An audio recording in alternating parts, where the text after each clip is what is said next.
Peace Pledge by George M. Johnson. Fade in.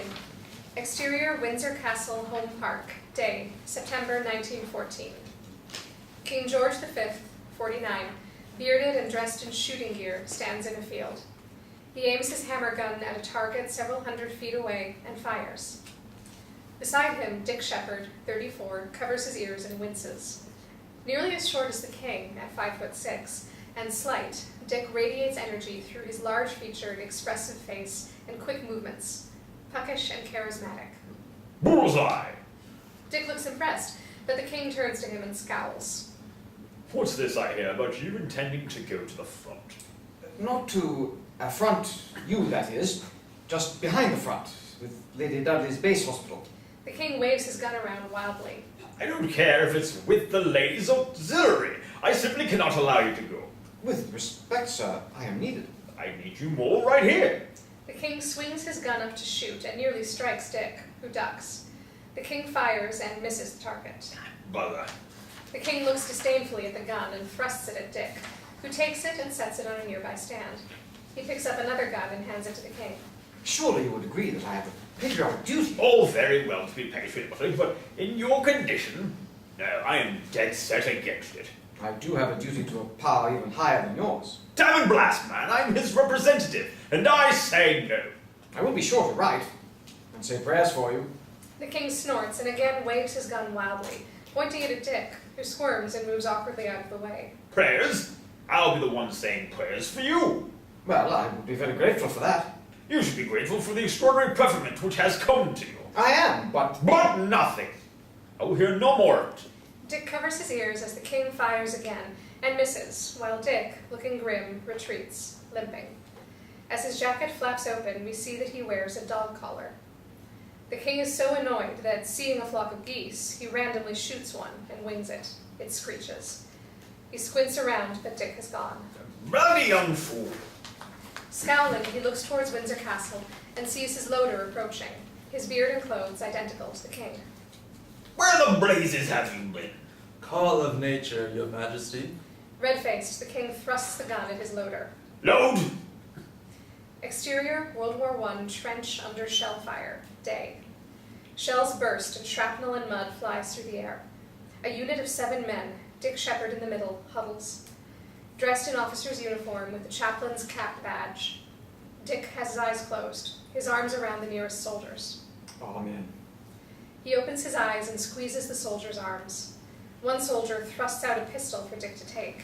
He shakes his head and pushes the weapon back to its owner, who frowns. You're mad. That's as may be. Godspeed, men.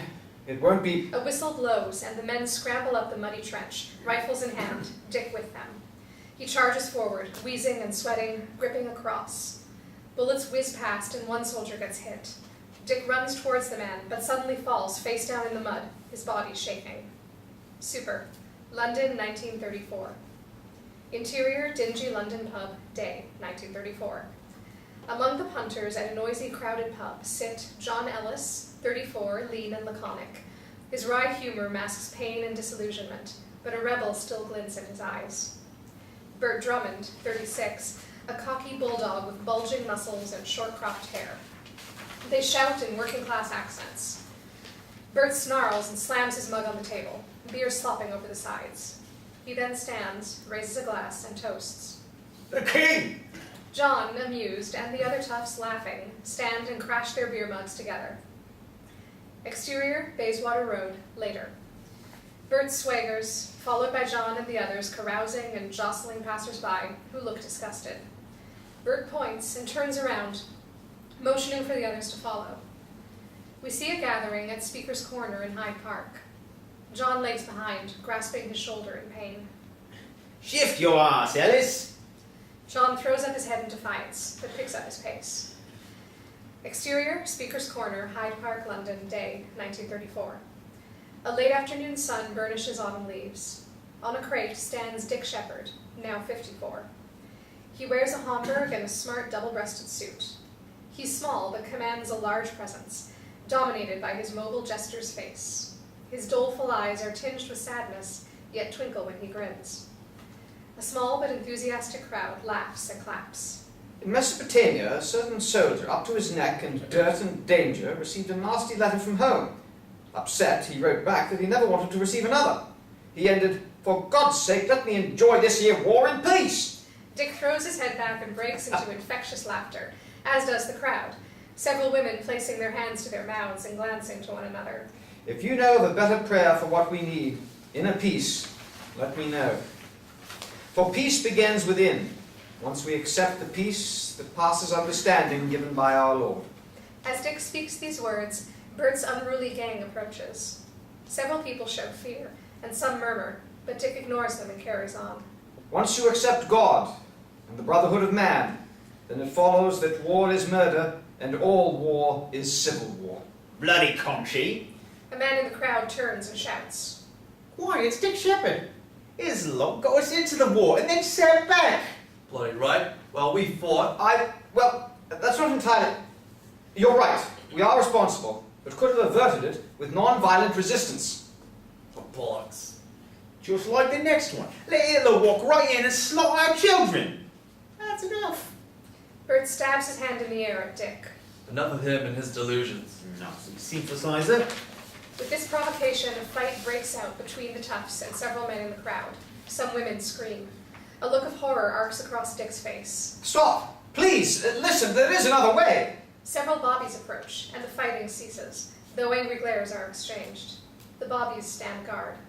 You may say that I'm deluded, a dreamer. He's not slow. But what is the alternative? We defend our nation just like we did before. You made your sacrifice so you could do it again? Let me tell you, the first soldier I saw died. Where? In your rose garden? The toughs guffaw, while the crowd shouts to listen. The first soldier I saw dying in the war gasped that he was going to have a son. His wife was expecting around Christmas. He died thanking God that if the child was a boy, he would never have to go through the hell of war. His love for his unborn child was beyond belief.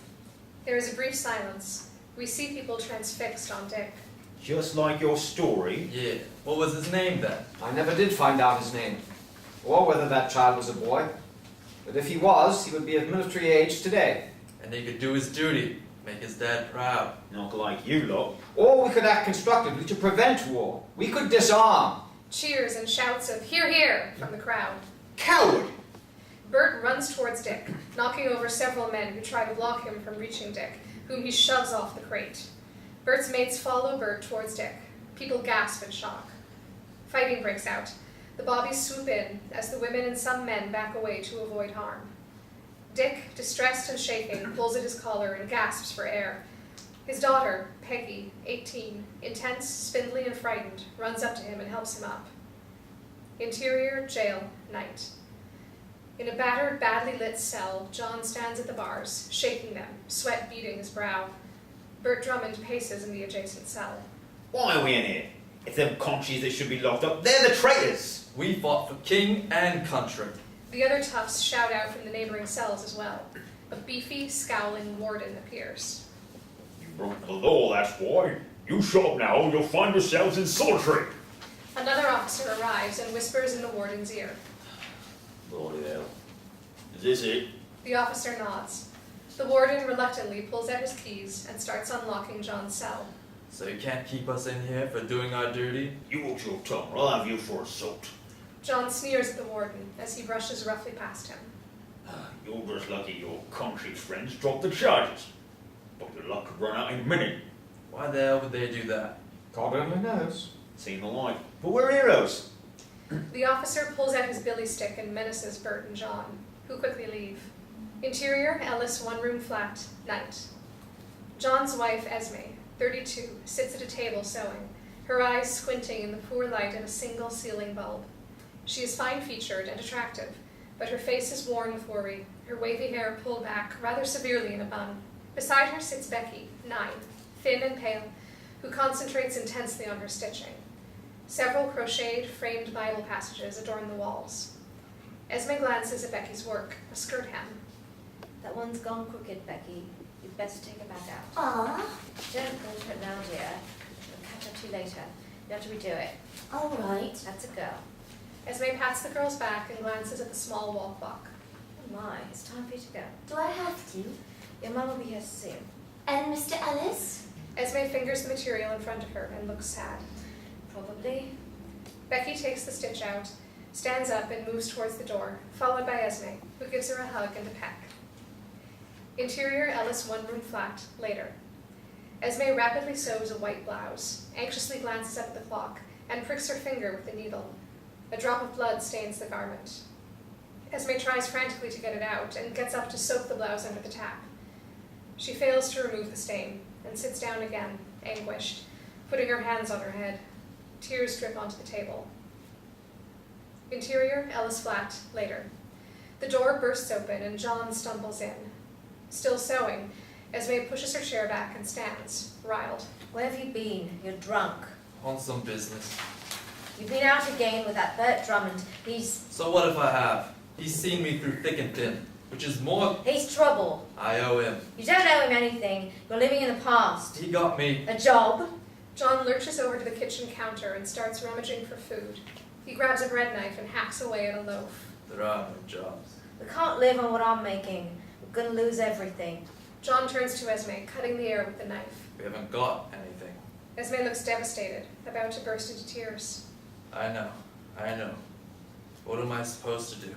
You could be here. Your tea's probably cold. She indicates a covered dish on a small kitchen table. I have nothing. John turns away and walks to the door. We can't go on like this. John wrenches open the door. Listen to me. He exits, slamming the door behind him. Esme sinks back into her chair, bends forward, hands over her face, and weeps. Exterior Trafalgar Square, London, later. John, now thoroughly drunk, staggers towards Nelson's column as the wind whips up leaves and rubbish. Grasping his arm, he winces as he sinks to the stone below the vacant fourth plinth and huddles, covering his head with his good arm. A boy in rags, James, 10, approaches and touches John's arm. John looks up, scowls, and turns his head away. James jostles John's arm again. John looks as the boy shivers. John frowns and removes his worn khaki officer's tunic. Yeah, you can use this more than me? He tosses the tunic to the boy, who eagerly puts it on. I'm finished. John wraps his arms around his knees and drops his head on them. The boy looks on, wide-eyed, and then skitters off, the coat dragging on the pavement. Interior, crypt of St. Martin's in the Fields, day. Covered by a blanket and draped in shadow, John sleeps on a bench up against a pillar in the dimly lit vault. From the shadows, a teaspoon clatters on a saucer. John slowly stirs and thinks he is hallucinating when he sees tombstones embedded in the floor. He shakes his head in disbelief. What the hell? Hello? Dick Sheppard, in clerical garb, approaches, a limp in his gait and a cup of tea in his hand. Ah, so you've decided to join the land of the living. For a while I thought you were going to join the rest of the residents down here. He chuckles and sweeps a hand around the crypt. What the hell? No, you're not there yet. That's the next floor down. Here, take this. He offers the tea, and John sits up and sips. Let me fetch you some scones. He returns to a table in the shadows and picks up a plate. He takes it to John, who eagerly picks up a scone and eats it. Church ladies' scones are superb, even if they are a little narrow. The scones, that is. He chuckles again and selects one of the scones himself, examining its contours before taking a bite. Delicia! What am I doing here? I brought you down here last night, with the help of my verger. John notices Dick's dog collar and gobbles his scone. I have to go. Not so fast. No need to fast. Is there? Have another. John hesitates, but his hunger overcomes his discomfort. Much obliged.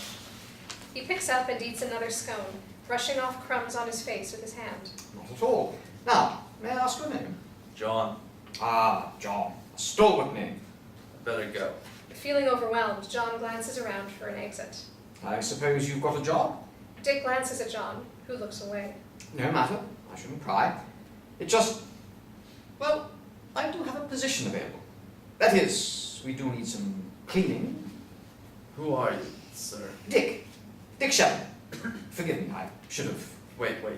John scrutinizes Dick, then rubs his eyes and blinks. You're the conchi, on the soapbox.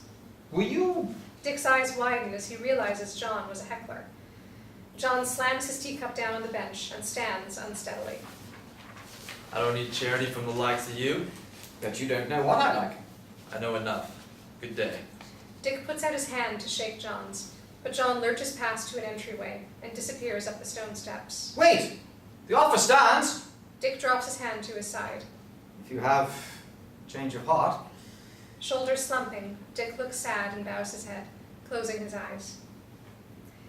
Exterior Soho pub, night. John gets ejected from a seedy pub, along with Burt, who fights with the publican. John falls to the pavement, pain arcing across his face as he grips his shoulder.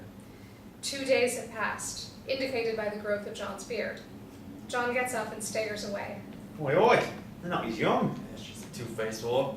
Burt guffaws, grabs his belly, and staggers. Gotta get home. Wife? He picks himself up and starts to leave, but Burt grabs his good arm. You haven't been home for 2 days. One more won't matter. John shakes himself free, and Burt throws up his hand in disgust. Better late. Interior, corridor of John's flat, night. John pulls out his key and fumbles with the lock. The door won't open, so he knocks and then hammers on it. The noise brings the wiry landlord from down the corridor. John scowls. She left this for you. He hands over a letter. John rips it open and reads. She's gone. Never liked the city. Aye, she's a country lass. Pure as... What would you know? John shoves at the landlord, who looks alarmed. I don't want no trouble. She's left your kit just there. He points to John's army kit bag lying in the corner. John explodes. Let me in. You're in her ears. I'll get the money. She's cleared out. John starts pummeling the man and knocks him to the ground. Aye, you bastard! John grabs his kit bag, whacking the door with it on his flight down the corridor. Exterior, Burt Drummond's flat building. Day. Dressed in shirt sleeves, John shivers against a bitter wind and enters the dilapidated building, its paint peeling and wood cracked. Interior, hallway outside Burt's flat. Day. John approaches the door and knocks repeatedly. Finally, a haggard woman, Burt's wife, 32, Lila, opens it a crack. Their children, Joan, 13, and Dan, 14, yell, and their pounding feet are heard. Burton. No. Know where he is? Joan and Dan shove past Lila. Dad? Oh, Uncle John, where's Dad? Sorry, Pet. I've no idea.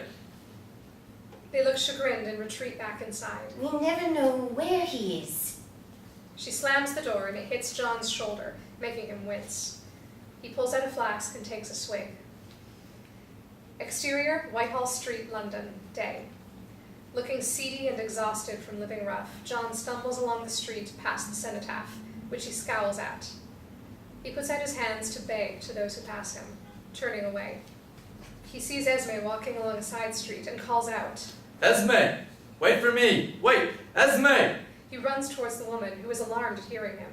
She pulls her coat closer around her neck and picks up her pace, away from John, who starts, seeing that she is not Esme. Head bowed, shoulders sloped, dazed, he staggers to Trafalgar Square and sinks onto a bench as a freezing rain begins. Trafalgar Square, London, later. A boy approaches, looks over John's sodden pack, and then recognizes John's face. The boy is James. He nudges John. I missed that. Without looking up, John sticks out his filthy hand. Bread? I ain't got none. I know where you can get some. John looks blankly at James, who prods him until he slowly gets up. The boy motions him to follow and leads him to the steps of St. Martin's. Down here. It's a good place. Interior, St. Martin's Crypt, day. James leads John to a table where they sit. A church worker brings them soup and biscuits. John and James eat with abandon. Dick Sheppard appears and places his hand on John's shoulder. John flinches and Dick quickly removes his hand. I'm so sorry, I didn't mean to. Dick looks closer at John and raises his eyebrows in recognition. So, you've returned to the fold. He chuckles and glances over at the boy. Well done, James. The boy beams. John looks at the boy and then at Dick, who he recognizes. No, not you. John makes to get up, but is so weak he collapses. Interior, St. Martin's Church Sanctuary, day. Late afternoon sun slants through the stained glass windows, casting long shadows. John pushes a broom. A worker in coveralls approaches. He smiles. So Dick's put you to work, has he? Temporarily. We're all here temporary like. Well, there's lots of worse places. John pushes the broom again and then drops it and rubs his left hand over his right shoulder. The worker notices John's grimace and picks up the broom. You're ex-military? Why? Just wondering. The worker looks at John's shoulder and John sneers. Why does it matter? I was wounded. Out of the BEF, their division. Saved my life. You? John snatches the broom back and starts aggressively sweeping. Just want to forget it, all right? All of it, okay? The worker makes a calming motion with his hands. Sorry, mate, I understand. The worker backs away and then turns and goes. Interior, St. Martin's Church stairs, day. The worker runs up the stairs carrying a large stack of hymnals. John emerges from a dark passage pushing a broom. He startles the worker, who drops the books, which cascade down the stairs. He frantically bends to pick them up. Sorry, mate. Blimey, goes to St. Martin's. Seeing his urgency, John sets aside the broom, kneels down and helps him. Corporal, Royal Fusiliers, 4th. The worker stands, faces John, and salutes. Sir? John remains kneeling. No need. I'm one of the temporary gentlemen. At least you made it through. Startled, he kneels quickly and gathers more hymnals. Got to get these upstairs. What's the rush? It's preaching and the place is packed. The worker abruptly stands and starts up the stairs with half the stacked books. John picks up the other half and follows. The Quanchi. Wonderful man. Got the way he spoke for us, he sacrificed. Easy for him what watched us. Oh no, he was there himself. Was he? Chaplain like. Oh well. Oh, no, he went over the top with the men in Ypres. You having me on? The worker reaches the sanctuary door and opens it. He looks back and whispers. Every time, I swear. And him never harmed. Never. John stares at the worker in amazement. Come on then. Interior, St. Martin's Church sanctuary, continuous. John sees that the church is packed, the congregation focused on Dick standing at the front, not at the pulpit. Would our Lord be orthodox in any church today? It is doubtful. Congregants murmur and some look at each other in shock. He has been too great for our small hearts. Religion has been imprisoned by its little janitors with their administrative complications. John looks startled and self-consciously stuffs a cleaning rag further into his pocket. Interior, St. Martin's Hostel, day. A long line of people, mostly down-and-out men, winds through the crypt, where some are already seated, enjoying a simple meal. Against the murmur of conversation, pots clang and dishes and cutlery clatter. Dick stands at a table, handing out plates of buttered bread, while smiling, shaking hands, and squeezing patrons' arms in encouragement. Clean-shaven, John stands beside him, doling out soup into bowls and nodding at the guests. I hear you were an officer, a martyr for the cause. John nods sternly. Hope you will forgive me. For what? What I didn't do. Prevent the last war, my generation. John stares at Dick before turning back to ladling. Perhaps too much to ask. I also have heard that you were a printer. Compositor. That's right. Splendid. The Lord works in mysterious ways. You're something of a reader as well, so I'm told. John shows surprise, but says with enthusiasm, That's right. Taught myself. Read everything I could lay my hands on. Logum, Huxley. John remembers who he is talking to and becomes self-conscious. Not the sort of thing you would read. Ah, well, the thing is, I'm in need of a secretary of a kind, and I hope someone familiar with printing machines and such. You see, I'm planning to distribute, well, I don't want to get ahead of myself. Would you be interested? On what terms? Oh, what shall we say, 20 shillings a week? A patron looks up at John in envy. John looks shocked at the amount, but tries to conceal this. His eyes narrow. What makes you think I could do it? The patron shakes his head in disbelief and moves on. Well, you fought a war, didn't you? It would provide you with enough to get out of the shelter and into some proper digs. You know quite a lot about me. Should have been in intelligence. Dick belly laughs until he wheezes. I find spiritual discernment a bit more challenging. I've seen you work here, and I like what I've seen.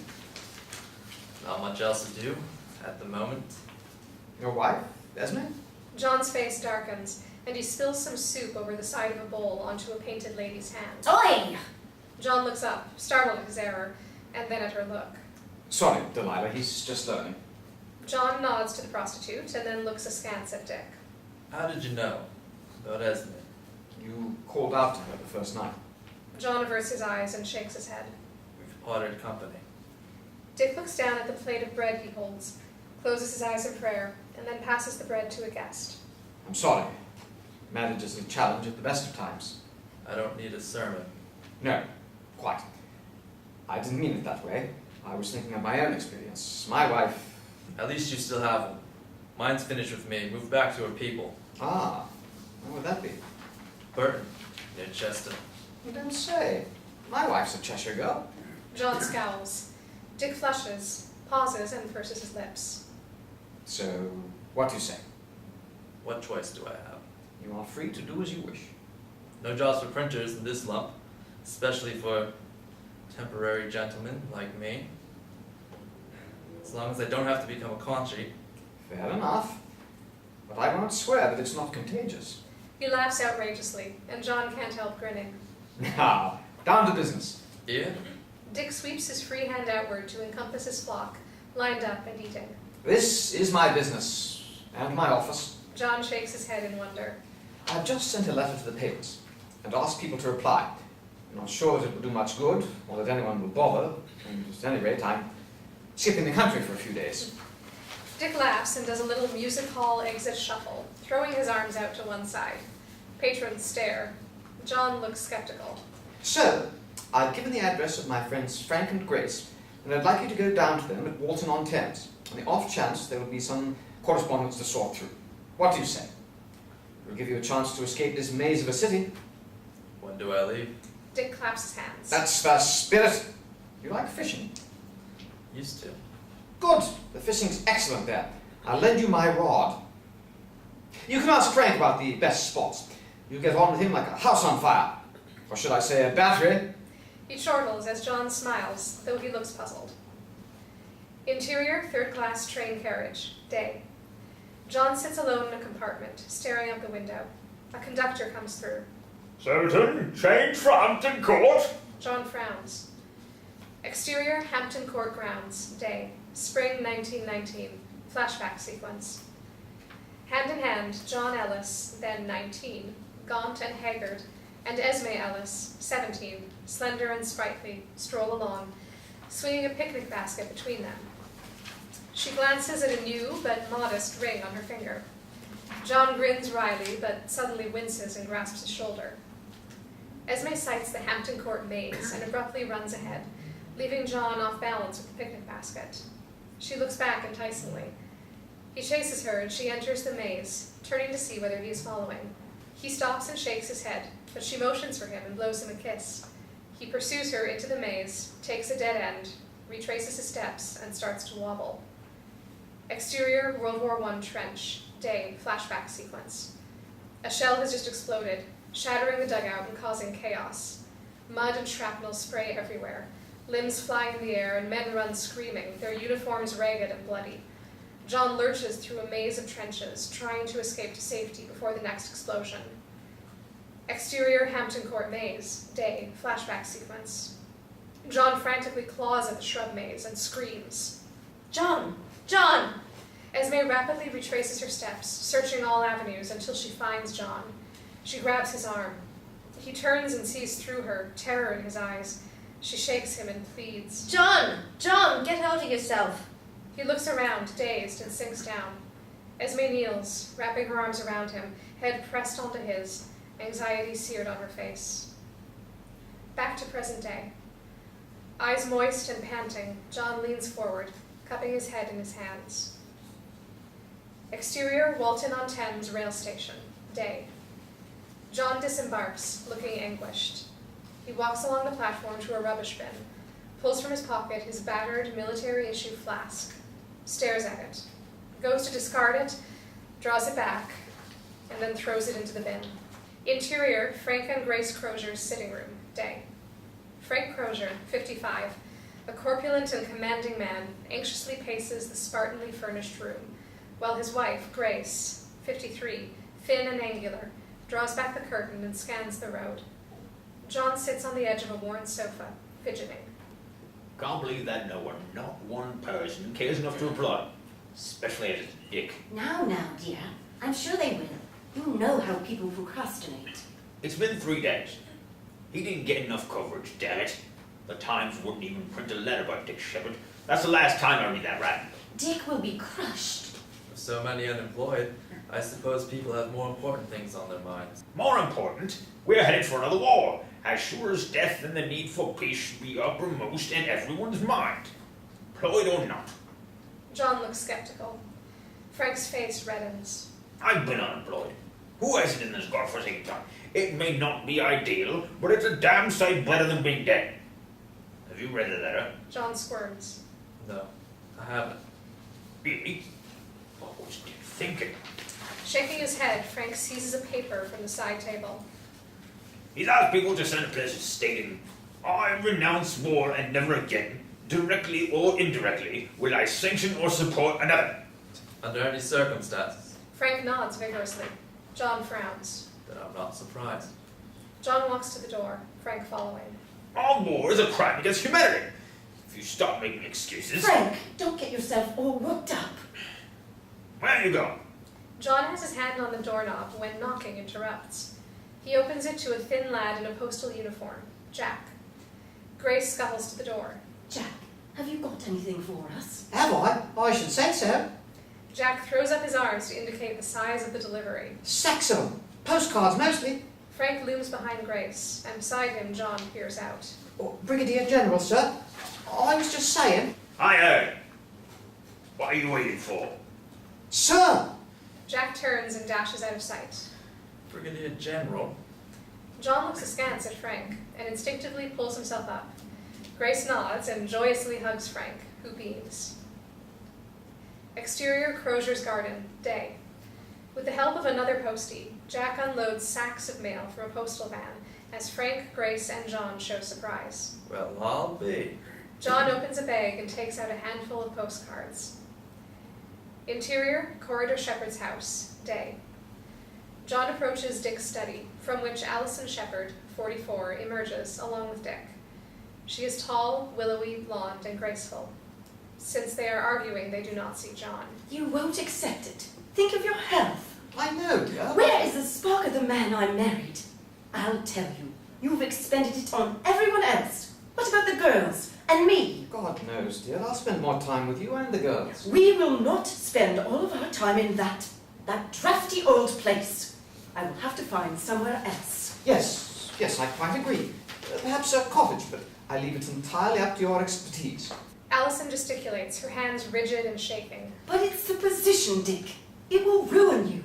I feel I can bring some light into that dark old marble hall. Oh, Dick, St. Paul's will be your mausoleum. She turns away, cupping her mouth to prevent crying, and sees John, who looks down. She brushes past him, eyes sad. Dick reaches for her arm, but fails to grasp it, and his shoulders slump, chagrin on his face, until he turns, sees John looking uncomfortable, and smiles wanly. Sorry about that. I've accepted a canonry at St. Paul's, against my better judgment. His hand sweeps in the direction that his wife has taken. Peggy Sheppard darts along the hall into the front door. Where are you going? She turns, scowls at him, and leaves. Peggy! Dick shakes his head and turns to John. I'm to revitalize it.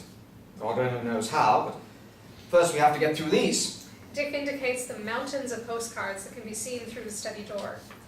John looks, raises his eyebrows, and tightens his mouth. Interior, Dick's study, day. At either side of Dick's oak desk, Dick and John sort postcards into piles. Dick bubbles with enthusiasm, whereas John looks weary. Just think, over 30,000 have taken the peace pledge in 3 weeks. John looks over the stacks and sighs. I can believe it. Pacifism is anything but passive. Say what, John? It's easy enough to sign a card.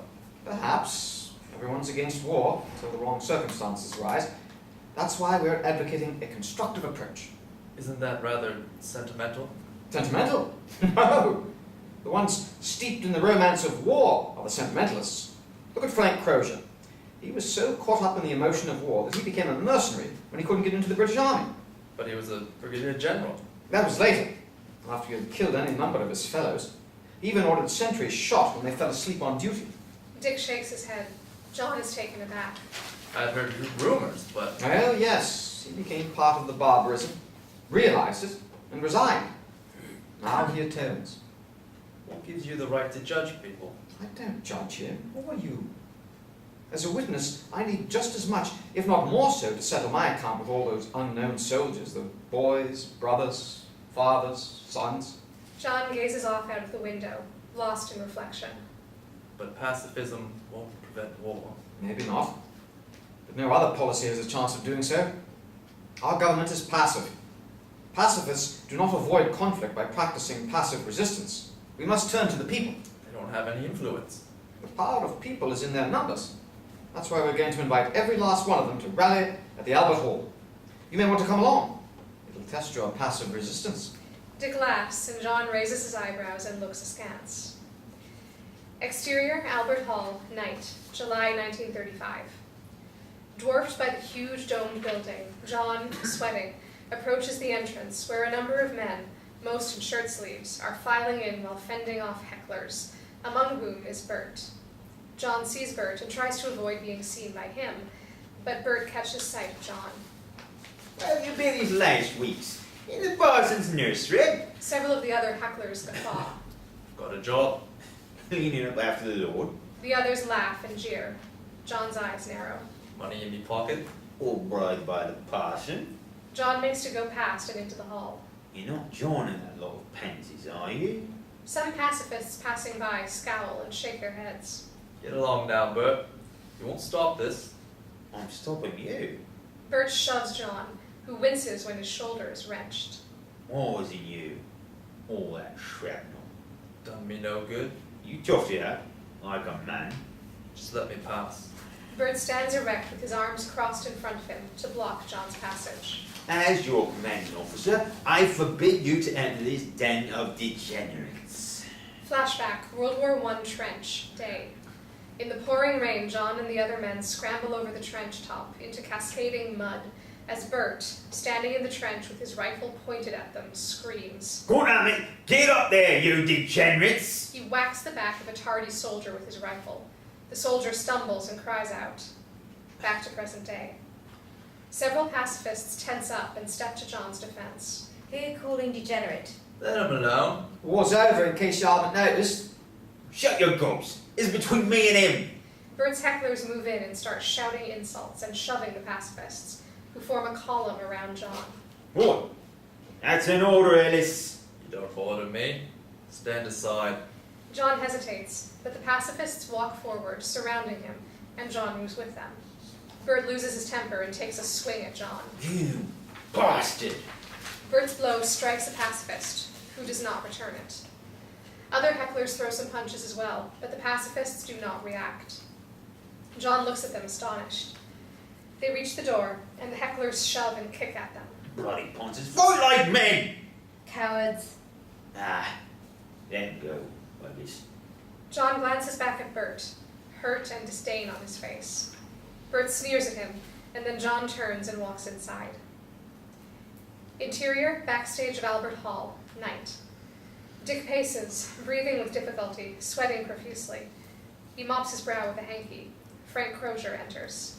Do you think we'll get at least 100 or two? Oh, 100! Take a look out there. He points towards the curtain. We shall have our peas on me, packed in like sardines they are. Crozier pushes the sides of his substantial stomach. Praise the Lord! You tell him, Padre. Interior, Albert Hall stage, night. Dick stands nervously at a podium. On chairs beside him are poet Siegfried Sassoon, 48, poet Edmund Blunden, 39, Aldous Huxley, 38, House of Lords Labour leader Lord Ponsonby, 64, Labour Party leader George Lansbury, 75, writer Lawrence Houseman, 70, and other speakers. The atmosphere is electric. Not peace at any price, but love at all costs. The crowd cheers, and we see that most of them are young men. Interior, Albert Hall, audience, night. As Dick speaks, we see audience members become spellbound by his dynamic performance. Dick Sheppard is amazing, like he's speaking right through me. He has a genius for people. Who are the others?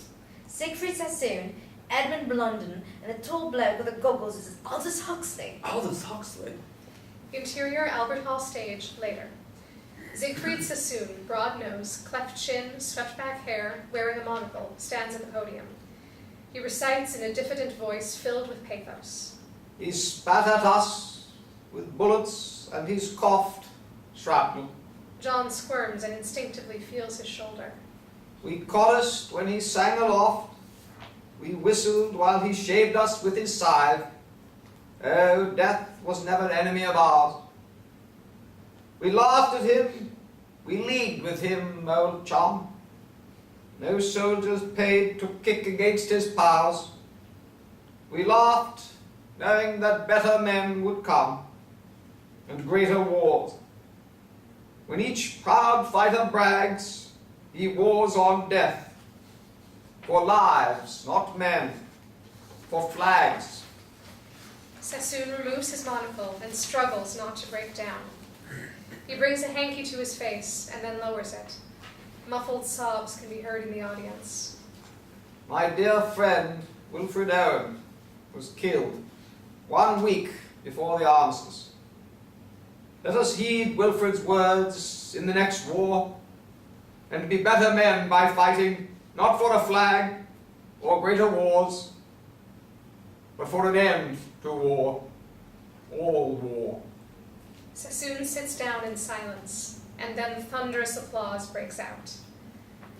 Interior Albert Hall stage, later.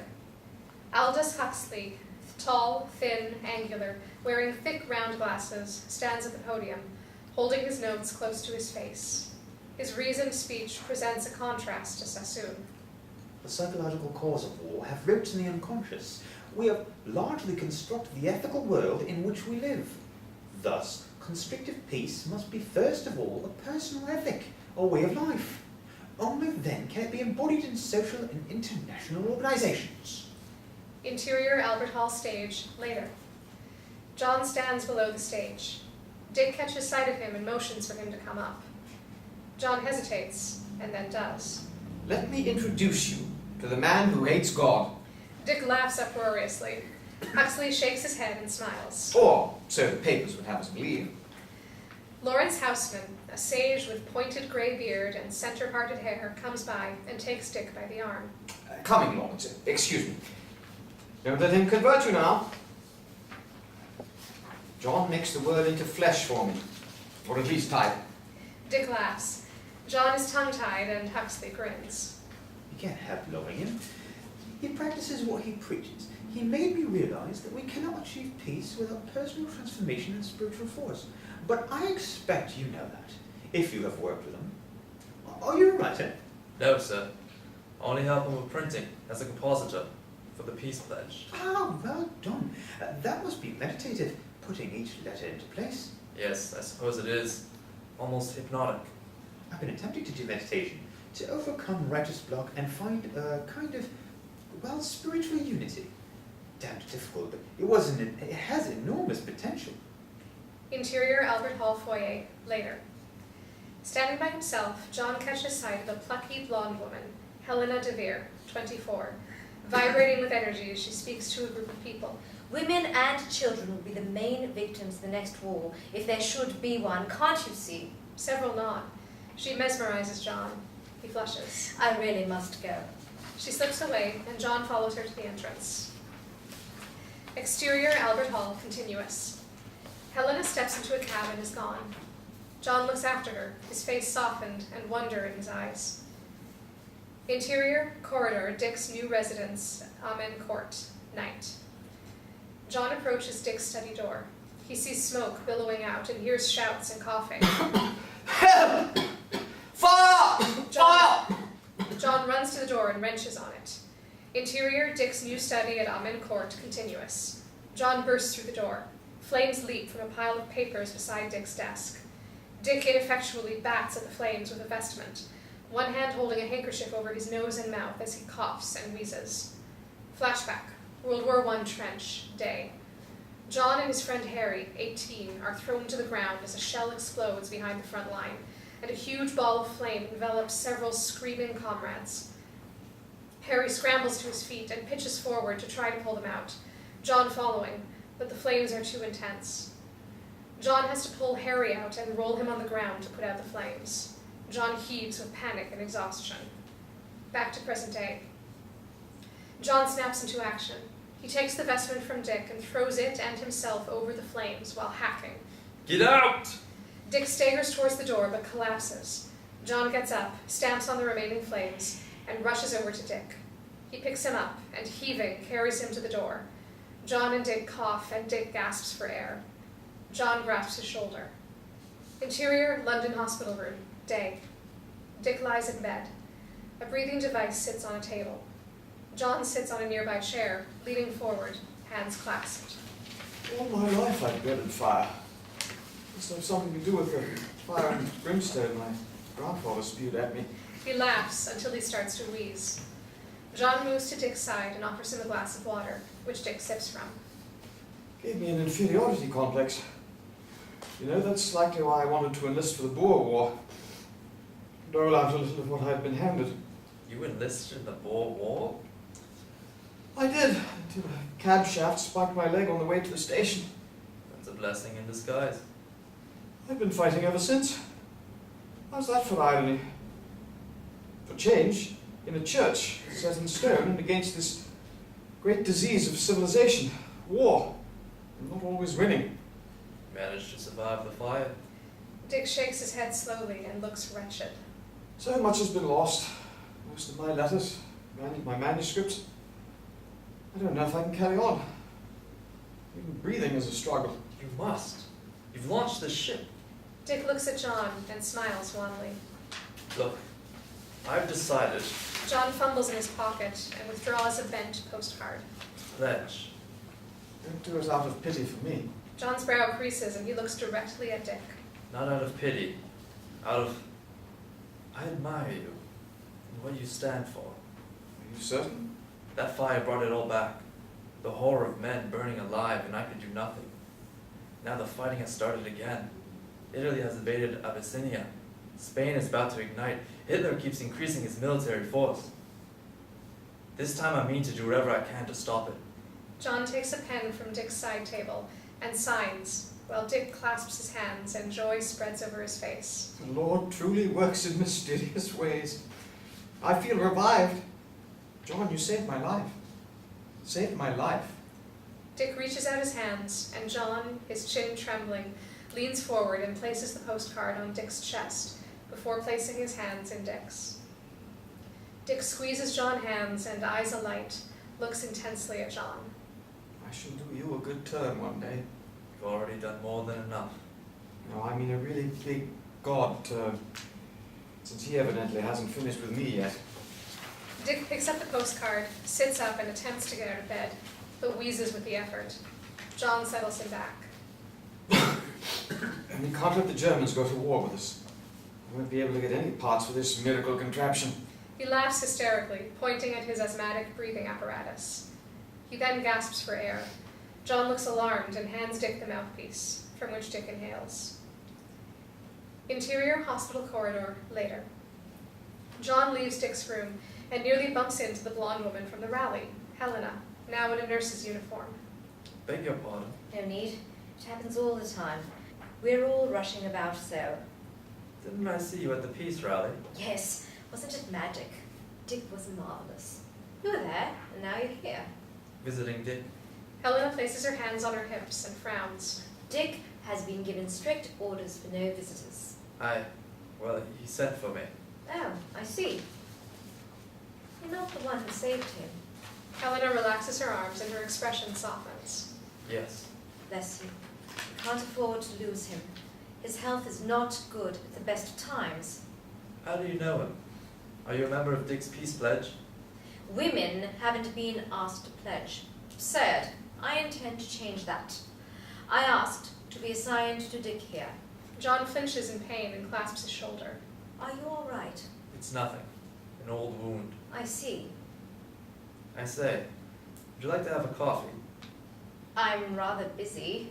I can wait. Helena glances at John's shoulder. Well, all right. Any friend of Dick's is a friend of mine.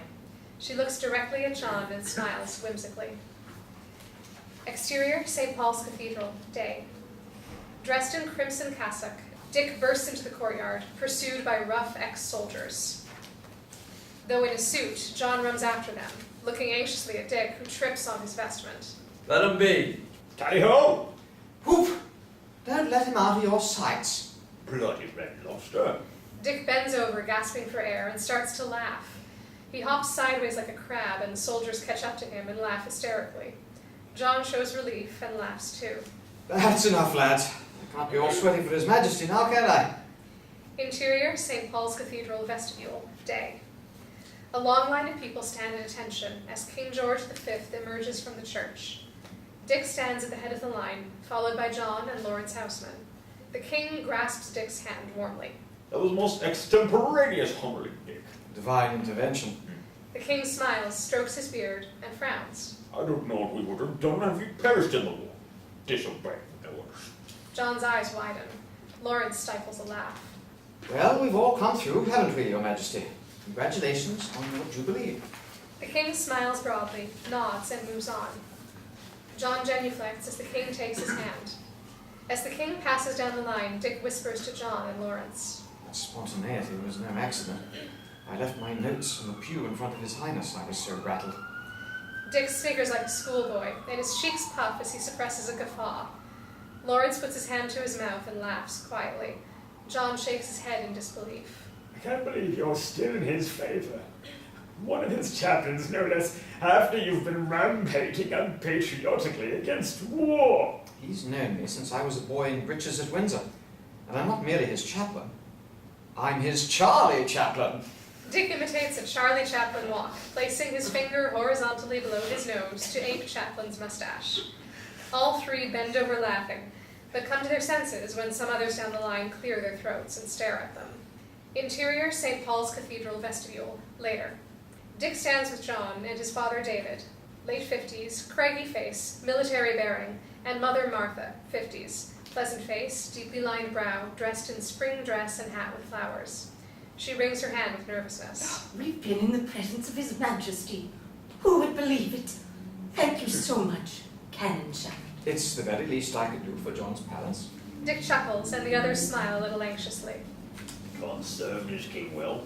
Now he's serving an even greater power. Dick grins and claps John on the back. John gazes intensely at Dick, and David and Martha smile uncomfortably. We're glad he's found work. After his troubles, John grimaces as Martha looks sympathetically at him. Marry in haste. Father, Though she was too good for him. I don't really think Dick, Canon Sheppard. We all have our struggles. John has been such a godsend to me. I could not manage without him. David and Martha beam, and David's chest swells. Interior, vestibule, Amen Court, day. Dick walks to the front door dressed in Homburg hat and greatcoat. He wears a sandwich board with War, Mass Protest in Hyde Park, Sunday, Jan 19th on it. 2 steps up the staircase, his wife Alison admonishes him. Dick, you are not seriously going out in this weather to make a fool of yourself. Dick, bags under his eyes, turns and looks up at her intensely. Someone has to. At least I'll be recognized, even as a fool. A fool, for Christ's sake. Stop this play acting and think of what's important. This is the decisive hour for Christianity. We cannot turn a blind eye to Abyssinia, Spain, Germany. We are facing war. If we who call ourselves Christians don't act now, we have lost our mission. Rosemary Sheppard, 15, flutters into the vestibule, school exercise book in hand. Dick's face brightens. Daddy, you promised to help me with my composition. Sorry, Rosie, I can't right now. It's due tomorrow. Dick looks chagrined and puts his hand on her shoulder while Alison flushes. Rosemary frowns and shakes off his hand. You've already preached today. Let some of the 100,000 who signed your pledge go out. You don't need to be a martyr. I need to inspire them. They depend on me. You don't need to get sick to prove yourself. Your father is dead. Alison, Dick walks towards Alison, who turns away. You're sacrificing yourself. And us. Can't you see? God has called me to this. I mustn't stand in the way of God. Rosemary looks in awe at Dick, and then scowls at her mother. Alison, please. You're impossible. She runs up the stairs. Dick wrings his hands and looks sad. Exterior, St. Paul's Cathedral, day. Dick, John, Helena, and others begin to march as snow falls. Dick holds up a sign saying, "War, we say no." War! We say no! Others join his chant. Under St. Paul's portico, Canon Alexander and Canon Brown glare at the protesters. Scandalous. He never should have been nominated as canon. Canon Alexander frowns and spits out bitterly. Influence. That only goes so far. He is losing support. We need to act now. Brown claps his hand on Alexander's shoulder as he nods. Exterior, the Strand, day. Driving sleet now pummels the protesters as they walk and chant in and out of fog patches, creating an unearthly atmosphere. Cars honk and drivers shout at the protesters. John and Helena walk together. Dick hoarsely shouts, War! We say no! War! We say no! The driver shouts at Helena. Conchi, bitch, we fight for what's right. Shock floods Helena's face and she steps back in fear, turning to John, who hugs her and shouts at the passing car. How dare you? What do you know about war?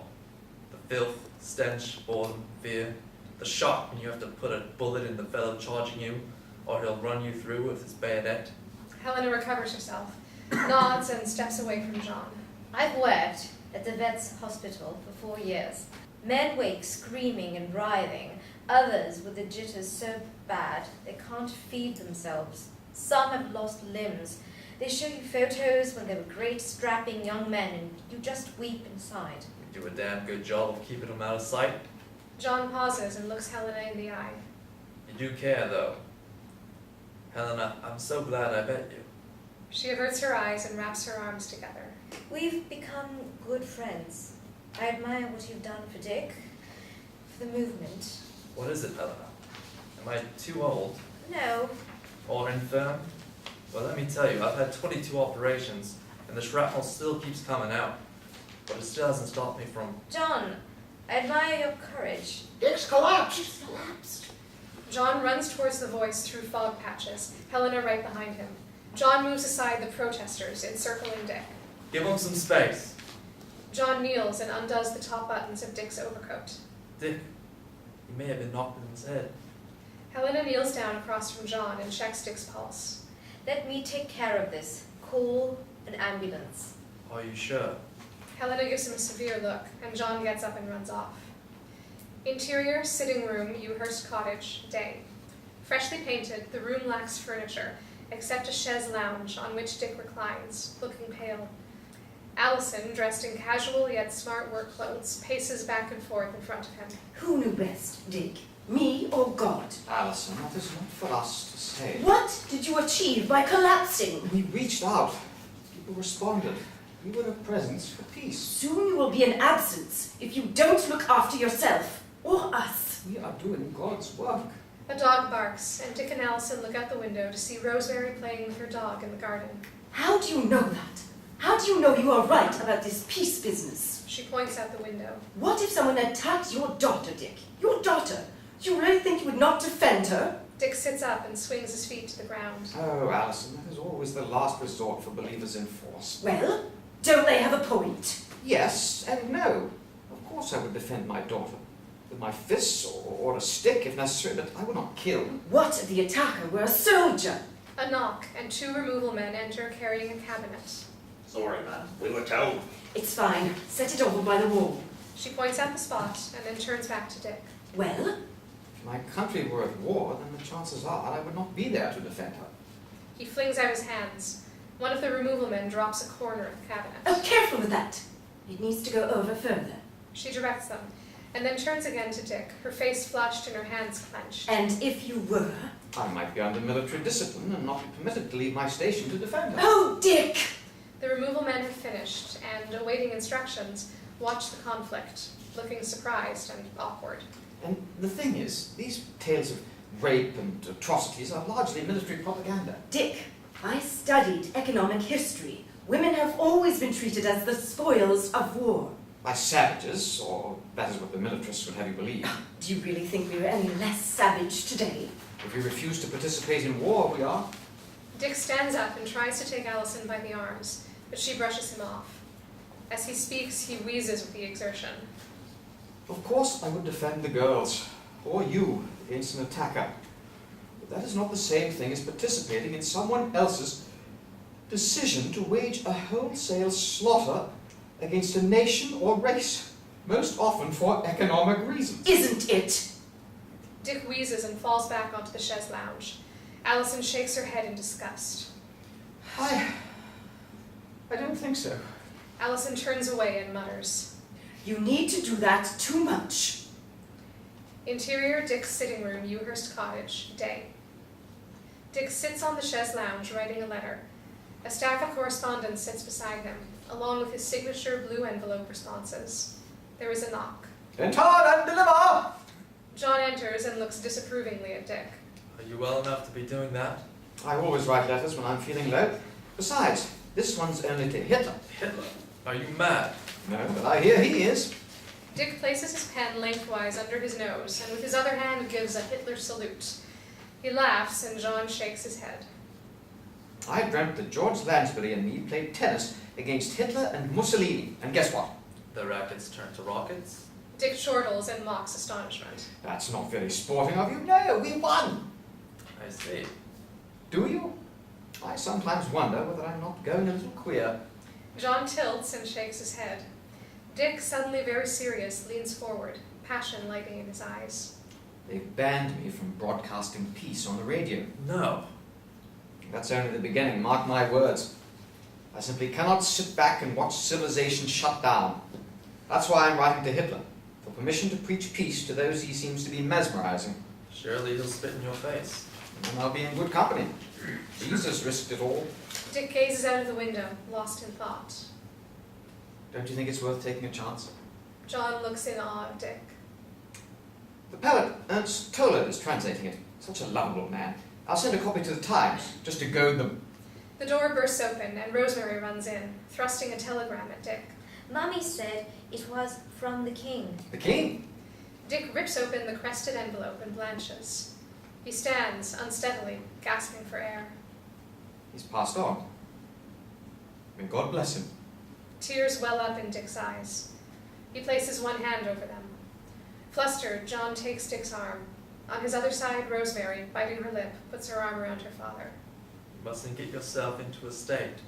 Dick removes his hand and looks straight at John. How can I not? Do you realize what this means, John? John compresses his lips and looks down.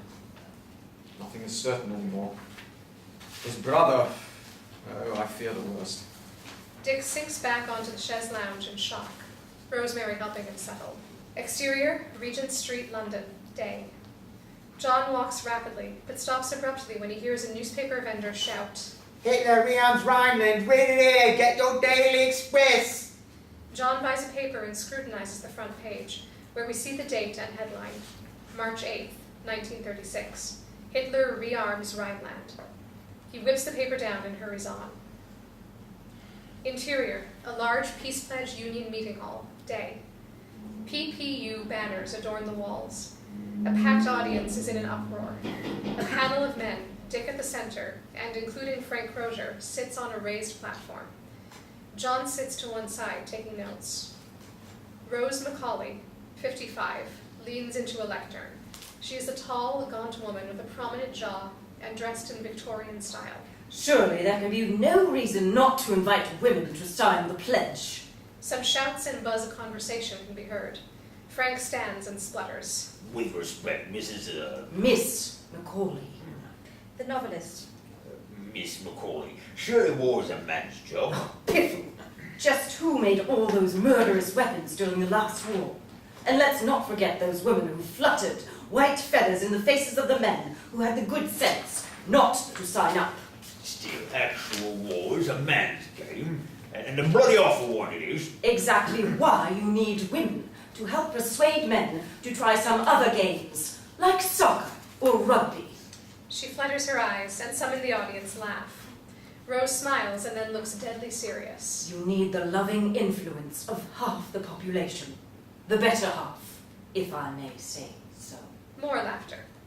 Near the front of the audience, Helena raises her hand, is acknowledged by Rose, and stands tentatively. She's right. My generation has grown up with a vote.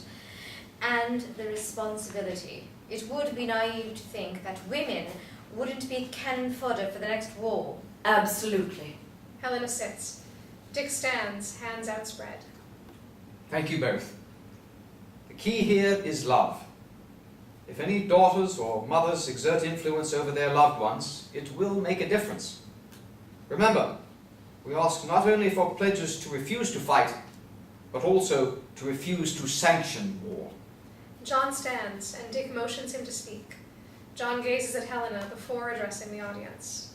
War is our sole enemy, and it gains force every day. We listen to all these women. Our strength lies in numbers, and our solidarity with humanity. Let's call the vote. Cheers and clapping. Helena beams at John, who flushes with exhilaration. Interior, hallway, Ewhurst Cottage, day. Dick enters the hallway, a spring in his step and a broad smile on his face. He removes his jacket. Interior, sitting room, Ewhurst Cottage, continuous.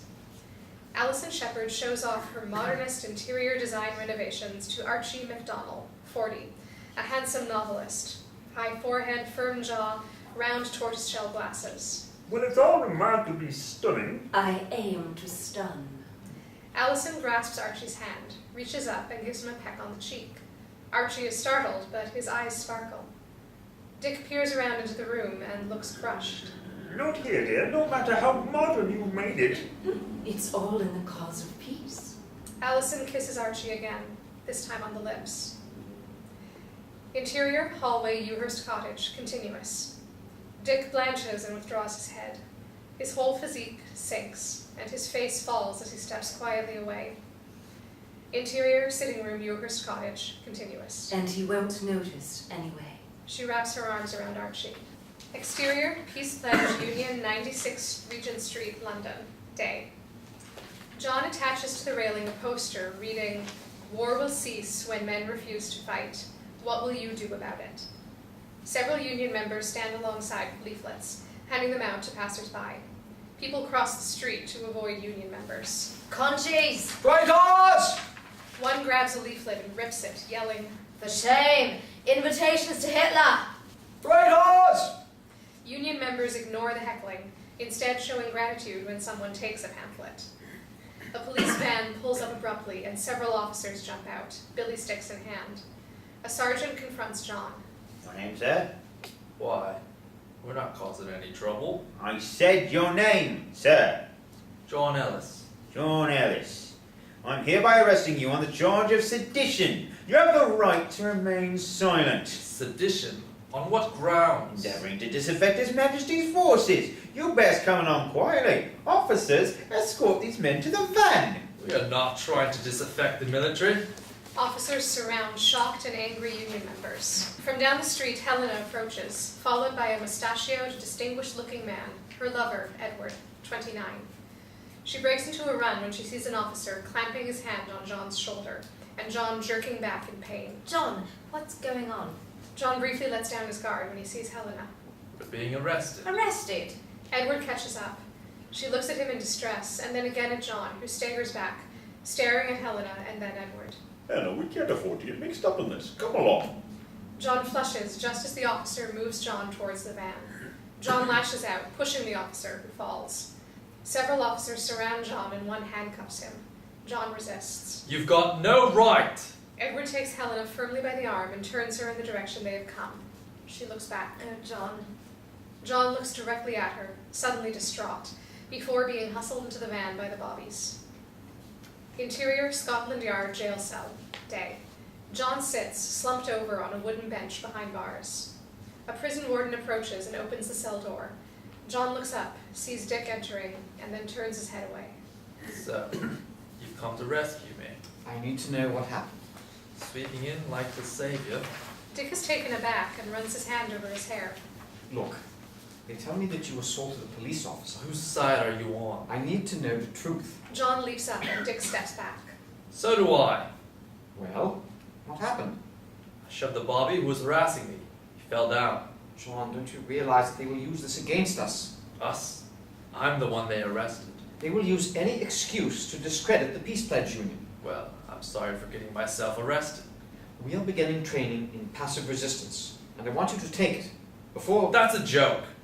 I won't be much use passive resisting in a jail cell forever, now will I? What were you thinking? John turns away and begins to pace. I was thinking what a fool I'd be. Not so. You were doing something incredibly worthy. I wasn't worthy enough for her. Her? Helena. Oh, the young lady. That's it. A lady. She's one of your set, dressing for dinner and holding elaborate parties with the silver candlesticks. She holds you in the highest regard. Oh, does she now? So do you, I have no doubt. But it's just a game for your sort. You discard us like an old newspaper after you've gone out of us what you need. John, I am here despite what happened. I understand your feeling of betrayal. Helena came to me worried sick. She tried not to encourage you. She valued your friendship greatly. She was lonely. Her man was away on a secret diplomatic mission to Franco.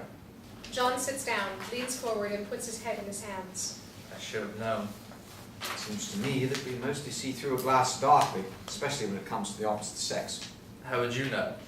You're married to a beautiful, adoring wife. Dick collapses onto the bench beside John, as though the wind has been knocked out of him. Alison is having an affair. What? You can't be serious. Deadly serious. I've failed her. She's worn out from looking after an invalid who recklessly overexerts himself and neglects her. I am sorry. I'm to blame. I've not been worthy of her love. Without love, Surely she will see that she is making a mistake. is she? We have to love ourselves before we can love anyone else.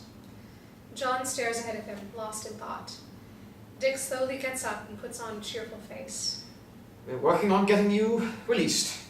Before the cock crows, we hope. John stands and takes Dick's hand. Dick draws him in and hugs him. John pulls back awkwardly. Thank you. I'm not sure what I'll be released to, but Oh, you will find your way. Interior, front parlor of Ellis' home, Stratham, day. John stands stiffly in the small yet well-appointed room. His father, David, sits in an overstuffed chair, his hands planted firmly on either arm. John's mother, Martha, enters, carrying a tray with tea and biscuits, and sets it down. I understand your show has brought you to your senses. I see a few things more clearly. That's it, lad. It won't do for any officers of Her Majesty's Army to be on the wrong side of the law. I'm not in the army anymore. You serve with distinction. You made us so proud. Sit down and have your tea now. John remains standing and crosses his arms. The only army I'll ever be in again is the peace army. Dick's plan is to have it stand in between enemy firing lines. David moves to the edge of his chair and grips the arms. And get killed? Listen, you don't want to take this peace business too far. All very well to be opposed to war. But when the time comes to fight, you can't just let the enemy walk over your face. You cannot have a war without soldiers. If every soldier refused to pick up arms, David leaps up out of his chair and shakes his fist at John. What sort of pie in the sky poppycock is this? That peace crank preacher has turned your head. Now, David, don't get yourself into a state. Martha takes David's arm, but he shrugs her off. I've never felt like I've been in the presence of truth until Dick. Dick! He's a bleeding laughing stock. Just look at this. David picks up the paper from a table and thrusts it at John, who looks at it, consternation crossing his face, as he sees a large political cartoon with Hitler and Mussolini reading Dick Sheppard's letter and bursting into exaggerated tears. He knows what is right, and is not afraid to act on it. Nor am I. Well, you can get out of it. This is a respectable house. David! John doesn't mean... Oh, yes. I mean to see this through. Goodbye. John walks firmly out of the door. Martha bursts into tears as David snarls and shakes his head in anger and disbelief. Interior, ornate church, meeting room, day. Around an oak table sit the Archbishop of Canterbury, the Bishop of London, and the Dean of St. Paul's, Canon Alexander, and Canon Brown. A stained glass window depicting the crown of thorns being placed on Christ's head looms behind them. The newspaper cartoon lies on the table in full view. He is bringing ridicule on the long-standing reputation of our chapter. St. Paul's is no place for stunts and innovation. With respect, your lordship, we need to take a much wider view. Dick Sheppard and his pacifist hordes are making a mockery out of this entire church. Just look at this. He looks disdainful and points at the newspaper cartoon. They are convincing Ribbentrop and the Nazis that Britain will not fight. and that is from a top government official of my acquaintance. The Dean of St. Paul's scrapes back his chair and stands abruptly. He beats out his points with his index finger. Dick Sheppard is the conscience of Britain. If we are not courageous enough to back him in his rock-solid faith, then shame on us. He has been charged with sedition. He could be imprisoned. He is hardly fulfilling his duties as it is. I hardly need remind you that our Lord also found himself under arrest for his convictions. With respect, your lordship, this is the modern world. The 37th article of the Church of England states that it is lawful for Christian men, at the magistrate's command, to bear weapons and serve in wars, He is contravening church law. and presenting a serious threat to the security of our nation. He must be asked to tender his resignation. Planting his hands on the table, the Dean shakes his head in disbelief. The Archbishop looks to the cross, and the canons nod at the bishop. Exterior, Commercial Road, London, day. John sits at the front of a large group of young Peace Pledge Union members sitting spread out on the road. Approaching cars honk and then turn back. The protesters hold green and yellow banners reading, "War no more," "War, we say no," and the like. Some chew gum, and they sing. Loving shepherd of thy sheep, keep our soul in peace, pledge keep. Where thou leadest we will go, on the tram lines row by row. From around a corner marches a smaller band of black shirts. Burt Drummond, paunchier, leads the pack. Alarm flashes across John's face and he tenses. The other protesters sit up and stare at them, but sing even louder. Clear the way. The protesters gird themselves, but keep singing. We see a slightly dilapidated hall behind them, with a banner stating, "British Union of Fascists meeting tonight, 7 p.m., with Nazi swastikas crudely drawn on it. You've had your warnings, scum. Burt shoots his arm in the air, aping Hitler. His fellow black shirts instantly follow suit. The singing fades. A protester shouts out and points to a public convenience. The toilet's over there. Several protesters laugh nervously. Burt flushes, charges the group, and screams, You jokers! The black shirts follow Burt, who heads straight for John, but he and the other protesters remain seated. You goddamn pansies, stand up! Burt kicks at John, who cries out in pain. The other black shirts similarly kick and swing at the seated protesters, some of whom groan or howl. Stand up and fight like a man, you coward! John flushes and starts to get up, but a calm, resolute expression comes over his face, and he sinks back. That crank has converted you. It's pathetic. Burt grasps and yanks on John's good arm to pull him up, but John remains dead weight.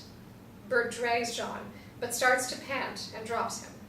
Other black shirts encounter similar difficulty, and several burst into fits of rage, cursing, kicking, and punching protesters, drawing blood. Burt snarls at John and kicks at him. John folds over in pain. Burt spits on John. After what I did for you... Burt turns away in disgust and yells to his gang. Christ! Leave these buggers. Let's go. Some of the black shirts get a few more kicks in, and then, led by Burt, they swagger and step on prostrate protesters. John raises his head and sees a sea of writhing, moaning mates. He shuts his eyes and drops his head onto his chest. Exterior, Commercial Road, London. Later. Wounded Peace Pledge activists lie on stretchers, or, supported by medics, hobble towards vehicles. Dick frantically searches for John. Stretcher bearers load John onto an ambulance. Just as they shut the door, Dick approaches, panting and wheezing. Is John in there? John Ellis? One of the stretcher bearers nods, and noticing Dick's vestment, opens the door and helps Dick up. John! Oh dear God! John turns his bruised head slightly towards Dick and flinches. Good timing. Dick kneels beside John and places his hands in prayer. I'm so sorry, John. Asthma attack, or I'd have been there. Good thing you weren't. Bloodbath. But we resisted. John's energy surges, and he attempts to raise his head, but the pain is too much, and he slumps back. Who did this to you? The stretcher bearer sticks his head into the ambulance. This man needs attention, sir. Will you be travelling with him? Yes, of course. The stretcher bearer closes the door, and the ambulance starts. The man who saved my life. What? My superior officer, ex-sergeant Burt Drummond. That's unconscionable. The Judas! He's a better man than me. How can you say such a thing in the face of this crime? At least he saved my life. He has nearly killed you. John shakes his head slightly and slowly. In the war, he dragged me back from no man's land. That doesn't give him license to kill. I'm the killer. You defended. No, in the war. I let my mate die in no man's land. You didn't kill him. I might as well have. Lord bless you, you mustn't feel guilt. Teeth clenched, John spits out. Why did I survive? Was it for this? Yes. Yes, I believe it was. To bear witness. John shakes his head and cries out as the ambulance goes over a bump and the stretcher shifts and jostles him. Dick quickly puts his hand on John's arms to steady him. You all right? Bloody hell. You know, I came from his death. How so? Well, I married Esme, didn't I? His girl. Oh, John. He would have been glad to know that she has been taken care of. Taken care of? John groans and drifts off. Flashback vision sequence. Interior Ellis flat. Day. Esme lies on a bed, deathly white, moaning. Blood soaks the sheets around and on her thighs. A midwife holding a stillborn infant leaves the room, avoiding the agonized gaze of John, who covers his face and sinks to his knees when he realizes their child is dead. Interior printing shop. Day. Looking disheveled, John carries a printer's form. Suddenly, his face flares with anger, and he dashes the form to the floor. Pieces of lead type spray across the floor like shrapnel. A shocked and angry supervisor runs towards John. Exterior, mud-churned field. Day. Vision. Amid rumbling, stormy skies and explosions, Esme tries to walk while shielding her face with an arm. Shrapnel whizzes past her and then strikes her, riddling her body, which flies into pieces against her piercing scream. End of flashback vision sequence. John convulses and moans. Dick has one hand on John's forehead and moves the other to John's heart. John, stay with us. Dear God. John comes to and, gasping, mumbles, Don't even know what's become of her. Why don't you find out? Don't deserve a lout like me. She married you, didn't she? Substitute for the real thing. I don't believe it. John's voice fades with exhaustion. Believe what you want. I believe what I see.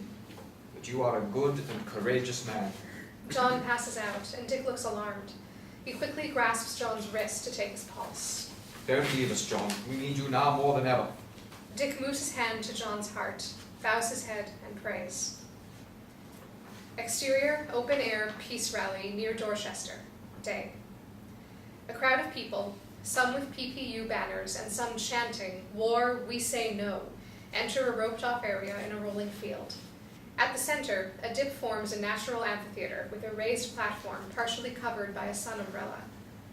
The car draws up, and out steps Dick, George Lansbury, and John. John is bruised and walks with a limp, and Dick supports him, though Dick looks exhausted, dark circles under his eyes. There's Dick! Cheers break out. Dick is swarmed by eager, hopeful rally attendees. Dick puts on a cheerful face. John hobbles out of the way and leans against a tree.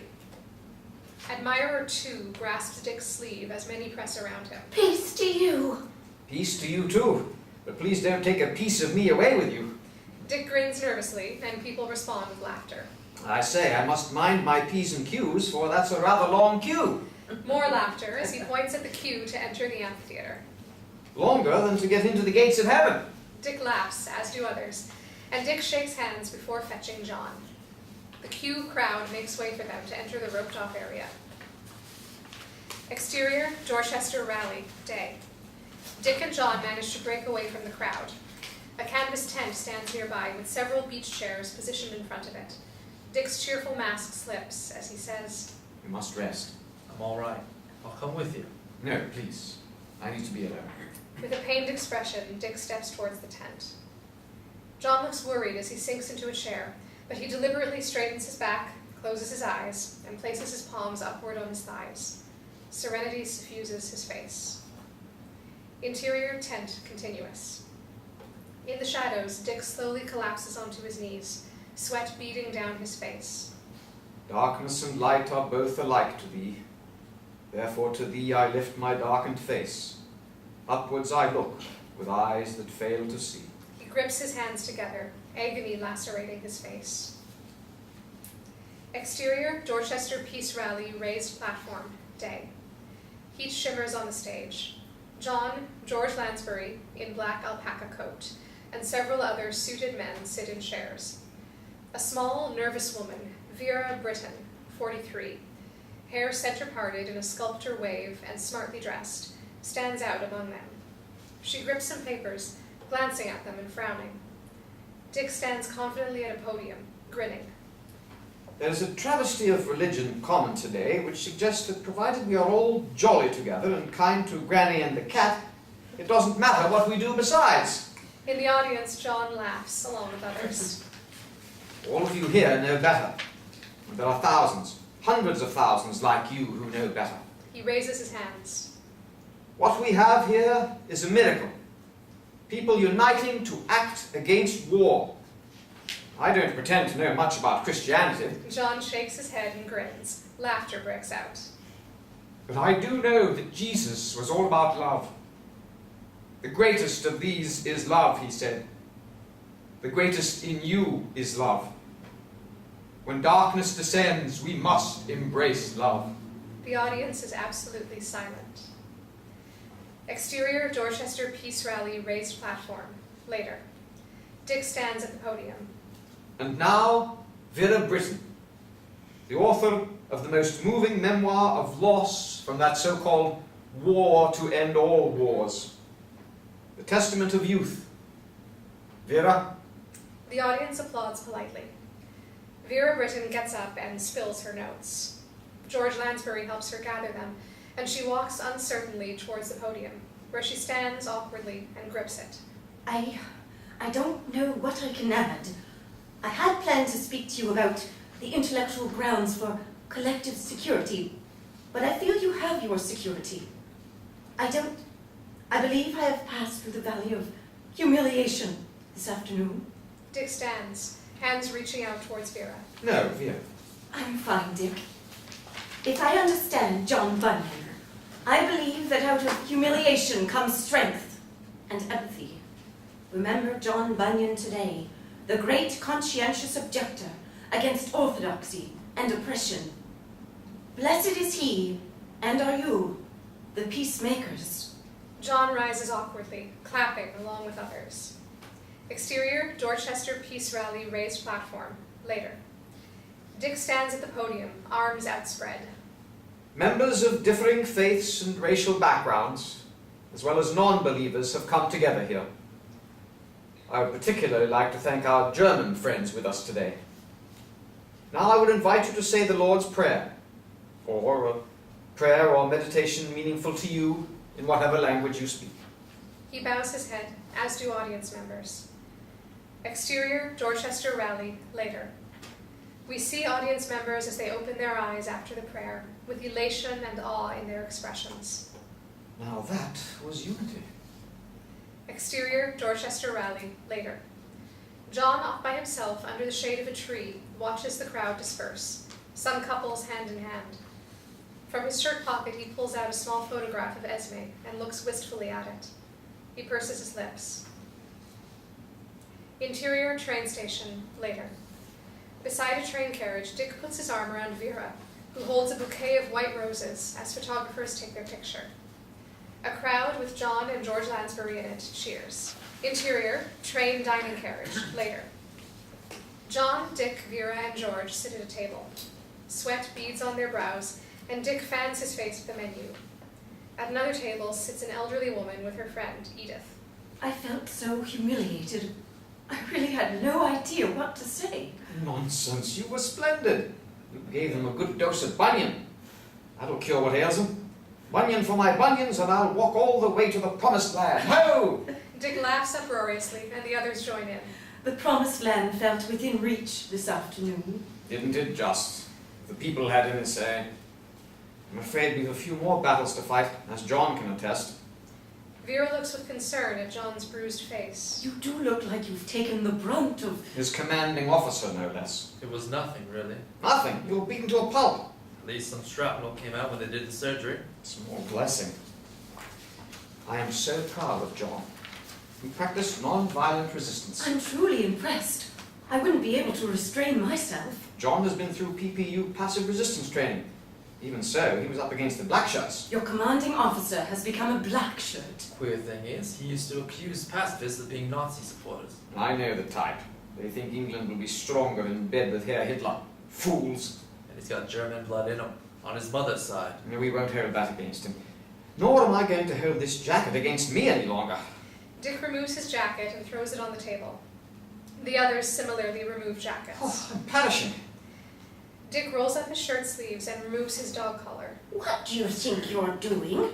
And you, a man of the cloth. For shame!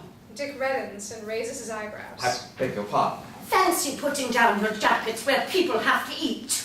Come along, Edith. She sniffs and leaves with Edith, as Dick and the others place their jackets behind them on the seats.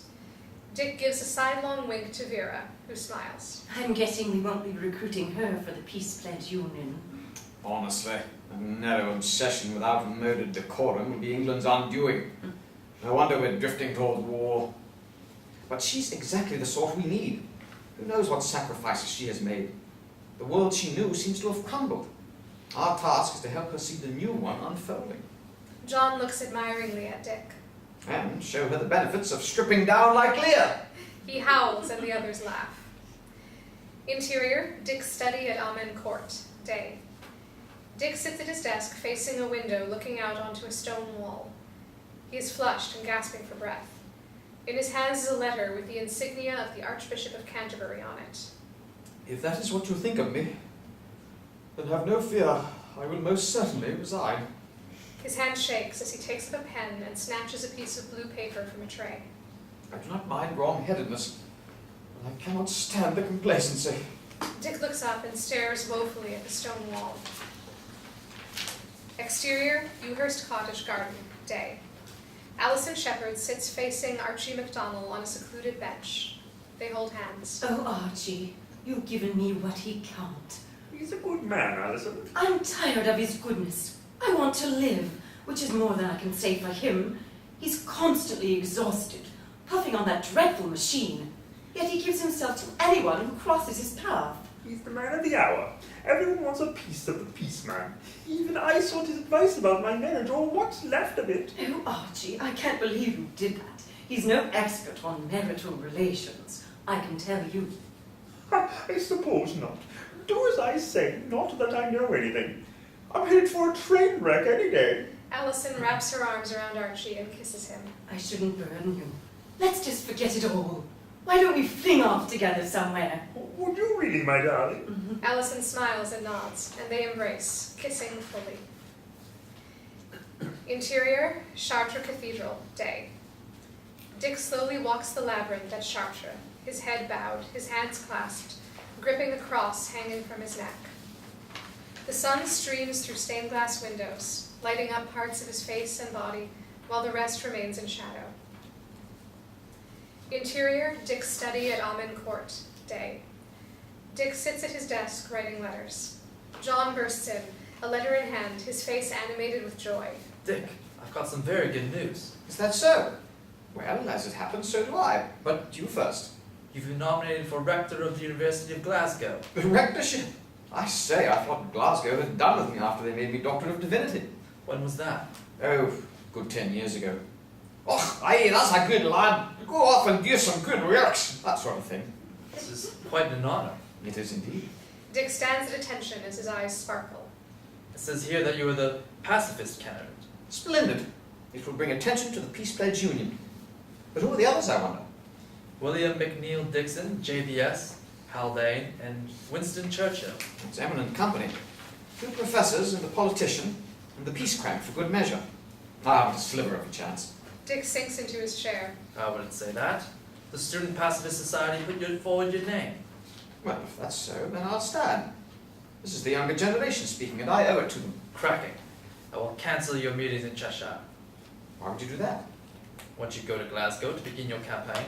No, the strangest thing is that as a candidate, I'm forbidden to go anywhere near the place. How odd. Quite. No, I can't cancel Cheshire. They'd be devastated.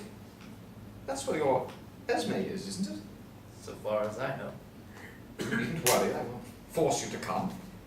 As it is, I'll be facing my in-laws alone, as I'm certain Alison won't be coming. In fact, I'd like you to go to Glasgow to manage my campaign. Me? You've got loads of brilliant people to choose from. Bertrand Russell, Middleton Murray, Aldous Huxley, Noel Coward, Milne. I need a man on the ground who could organize. Besides, got the others busy. Russell's holding peace dinners at the House of Lords, did I tell you? That's amazing. Still, you need someone to draw the crowds. Well, perhaps you're right. Huxley will be known to them. And I think for the women, Rose Macaulay.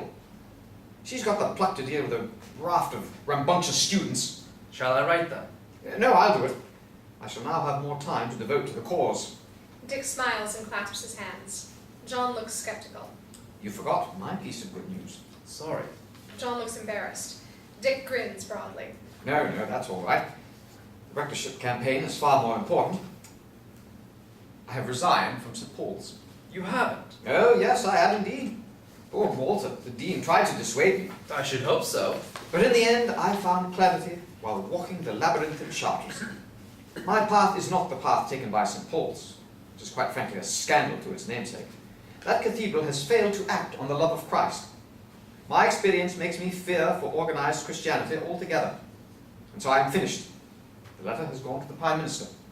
But what will you do? Dick belly laughs and does a soft shoe routine. I intend to take our little show on the road. Meaning? Tour England in a caravan, pelting people with the PPU message. They may well pelt back. Dick laughs and John smiles, shaking his head in amazement. Interior, Glasgow Central Station, day.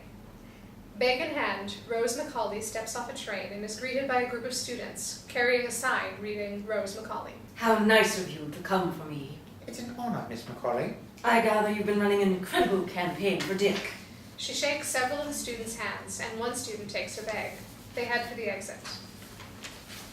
Exterior, Glasgow Street near Central Train Station, day.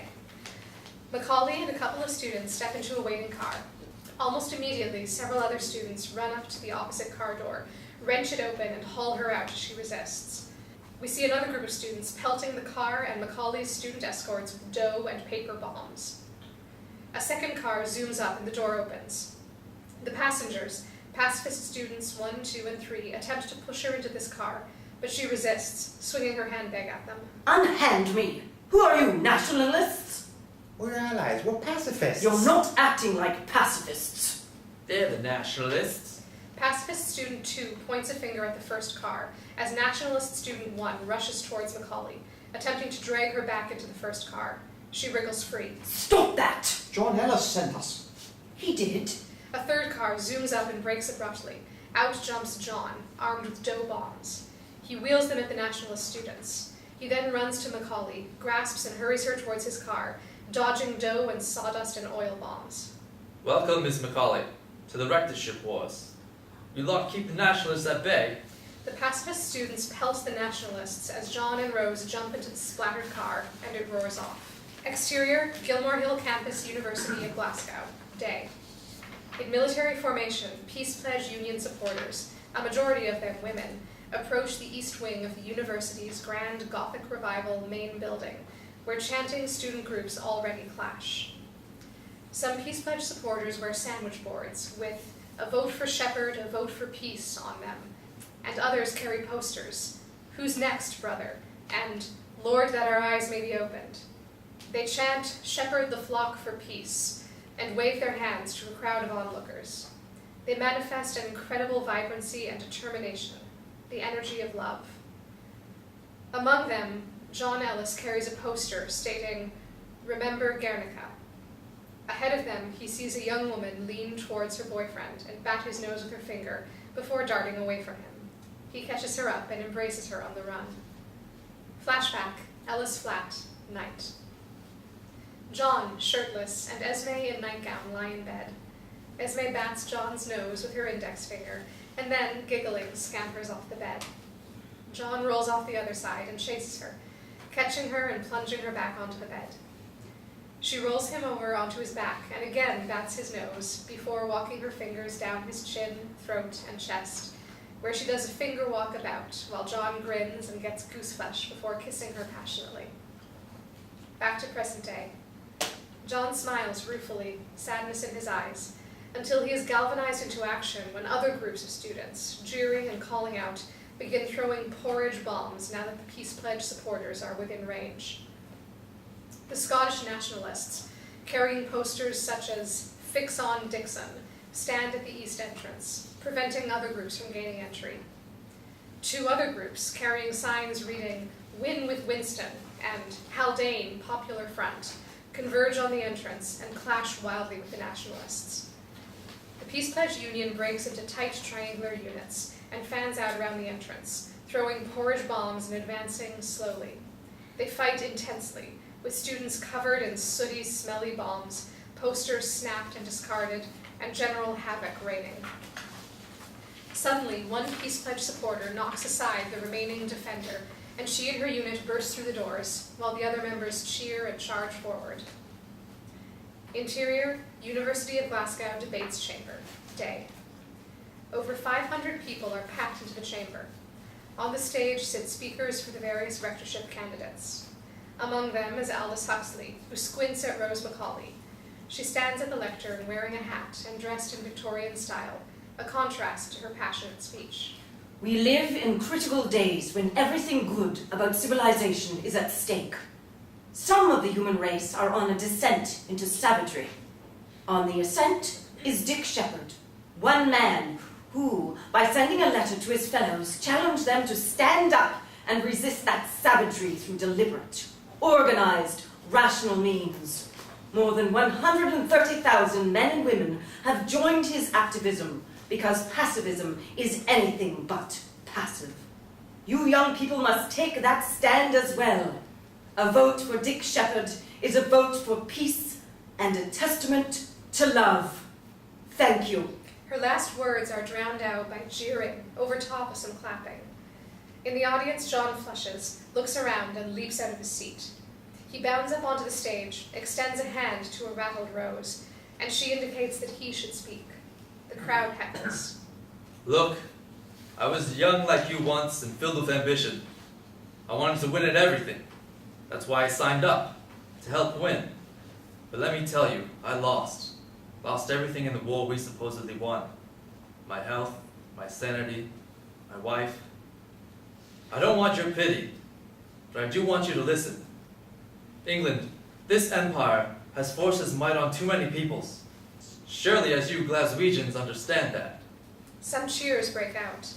It's time for it to share power among the nations, to end the human suffering it has inflicted. Only then it will not be hypocritical. Only then we can have peace. Peace among each and every one of us. Peace within. What do you say? Cheers break out, and cries of "Give us peace," "War no more," and the like are heard. John, suddenly self-conscious, looks around bewildered, but Rose gives him a hug and kiss as the crowd roars.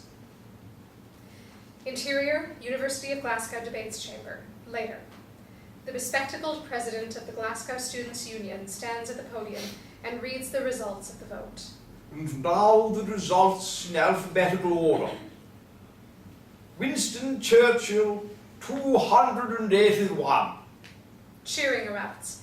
Back in the audience, John looks pained and notices that Rose McCulloch, looking grim, has turned to Aldous Huxley and speaks rapidly under her breath. McNeill Dixon, 364. More cheering. John claps his forehead with both hands. Rose McCulloch claps her mouth with her hand, and Aldous Huxley squints harder and clasps his chin. J.B. Haldane, 220. Some cheers. John leans to his neighbor and says, It'll be Dixon then. His neighbor frowns. On stage, Rose McCulloch sits on the edge of her seat, her hands clasped tightly. And last but not the least, Canon Sheppard, 538. Congratulations to our new rector and to all his supporters. Chaos erupts as students cheer, clap, scream, jump onto their seats, and raise placards with Peace Pledge mottos on them. John leaps up, raising his left hand in triumph. Tears stream down his face. On stage, Rose Macaulay and Aldous Huxley, both smiling, stand. Macaulay gives a startled Huxley a big hug, disrupting her hat in the process. The supporters of the defeated candidates initially show their disappointment, but soon join in the general revelry. Interior, cramped phone cubicle at a boarding house. Day. John grips the phone to his ear, while with his other hand he taps a pencil on paper sitting on the shelf in front of him. Interior, Cranage Hall, Carver family home. Day. A butler picks up a white telephone in the well-appointed sitting room of Alison Sheppard's family home. Intercut, telephone conversation. I'm sorry, sir. I believe he's... The sound of a door scraping over a lintel can be heard. Ah, I think he may... Dick bursts in, and the butler hands him the phone. Yes? Dick, you've won. One? I haven't bet on the horses today. You've won the rectorship. You can't be serious. I am, deadly serious. You should have seen the hullabaloo. I am staggered. He beams, drops the phone, and does a jig. Dick? Dick? Are you still there?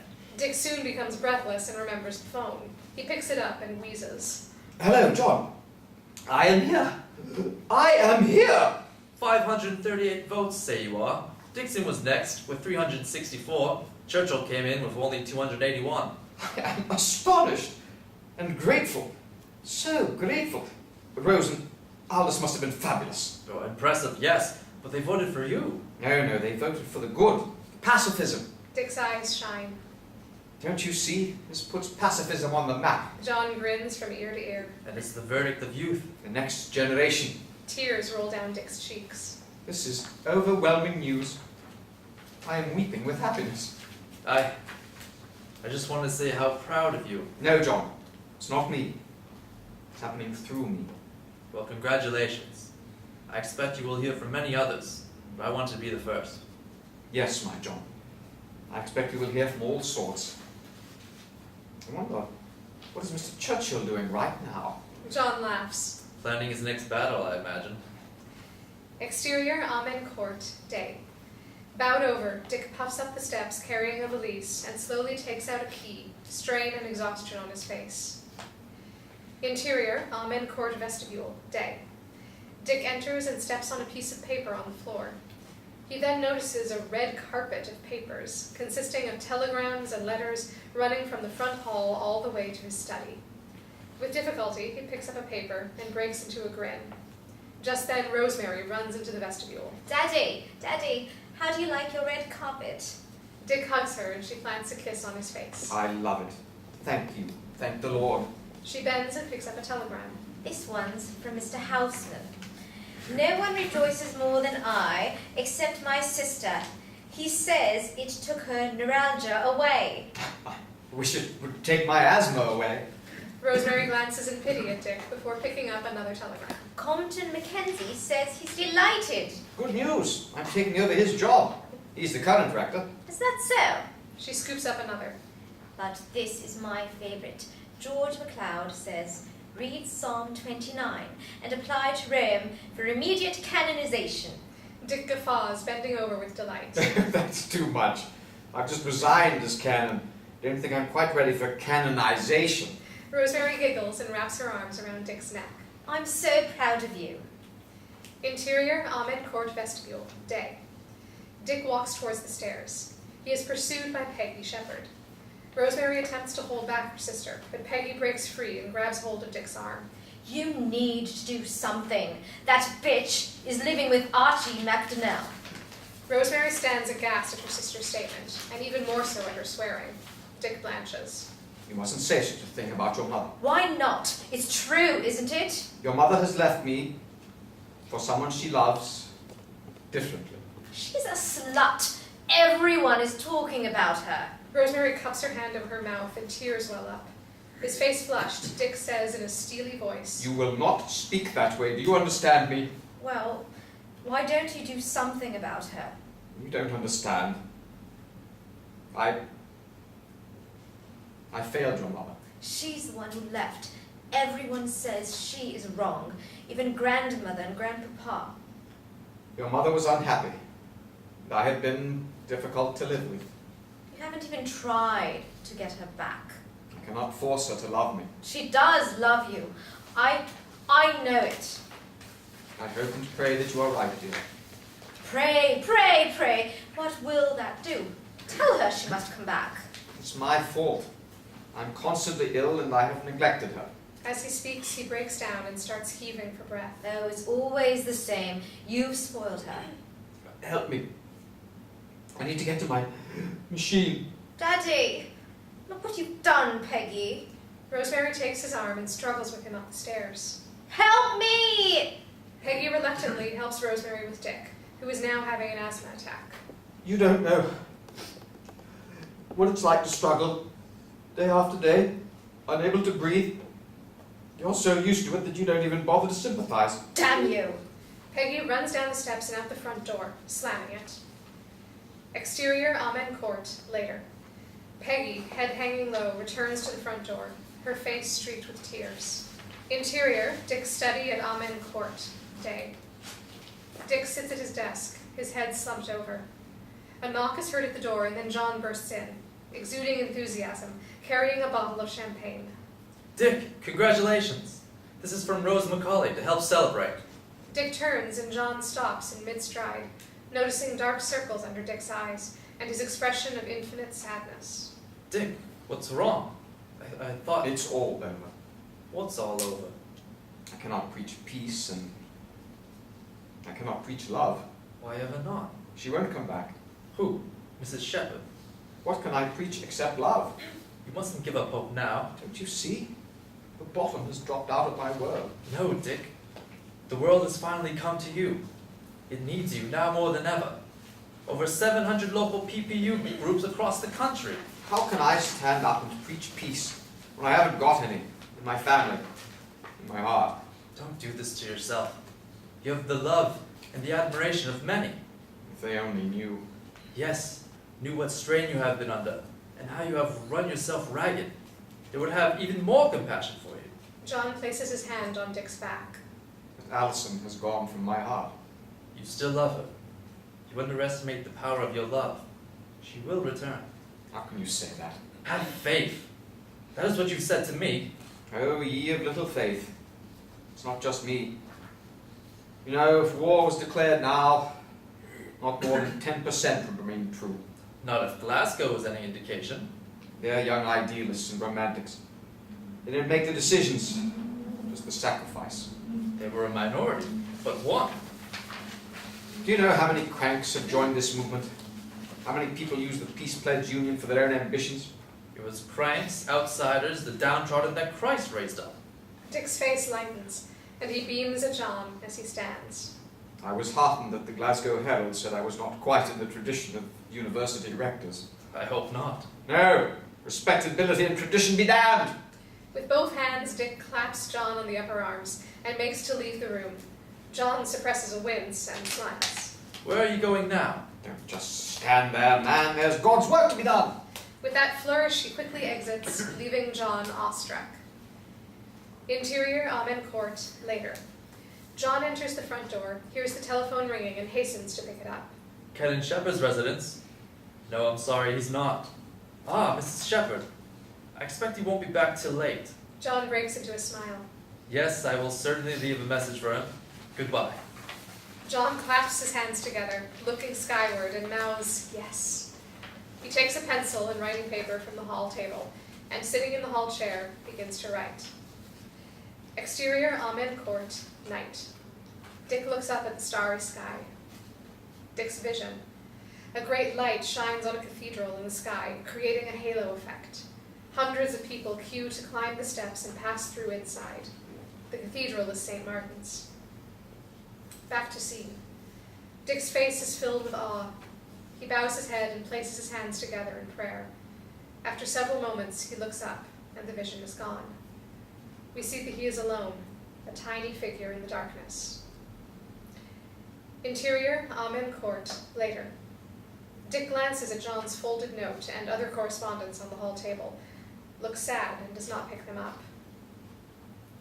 Interior, Dick's study at Amen Court, night. Flushed, Dick staggers in, trying to loosen his collar as he pants. He collapses into his desk chair, wheezing. picks up a book and nearly drops it, but instead decides to open it. We see that it is John Donne's poems. It opens to a well-worn page, and Dick reads aloud, gasping for breath as he does so.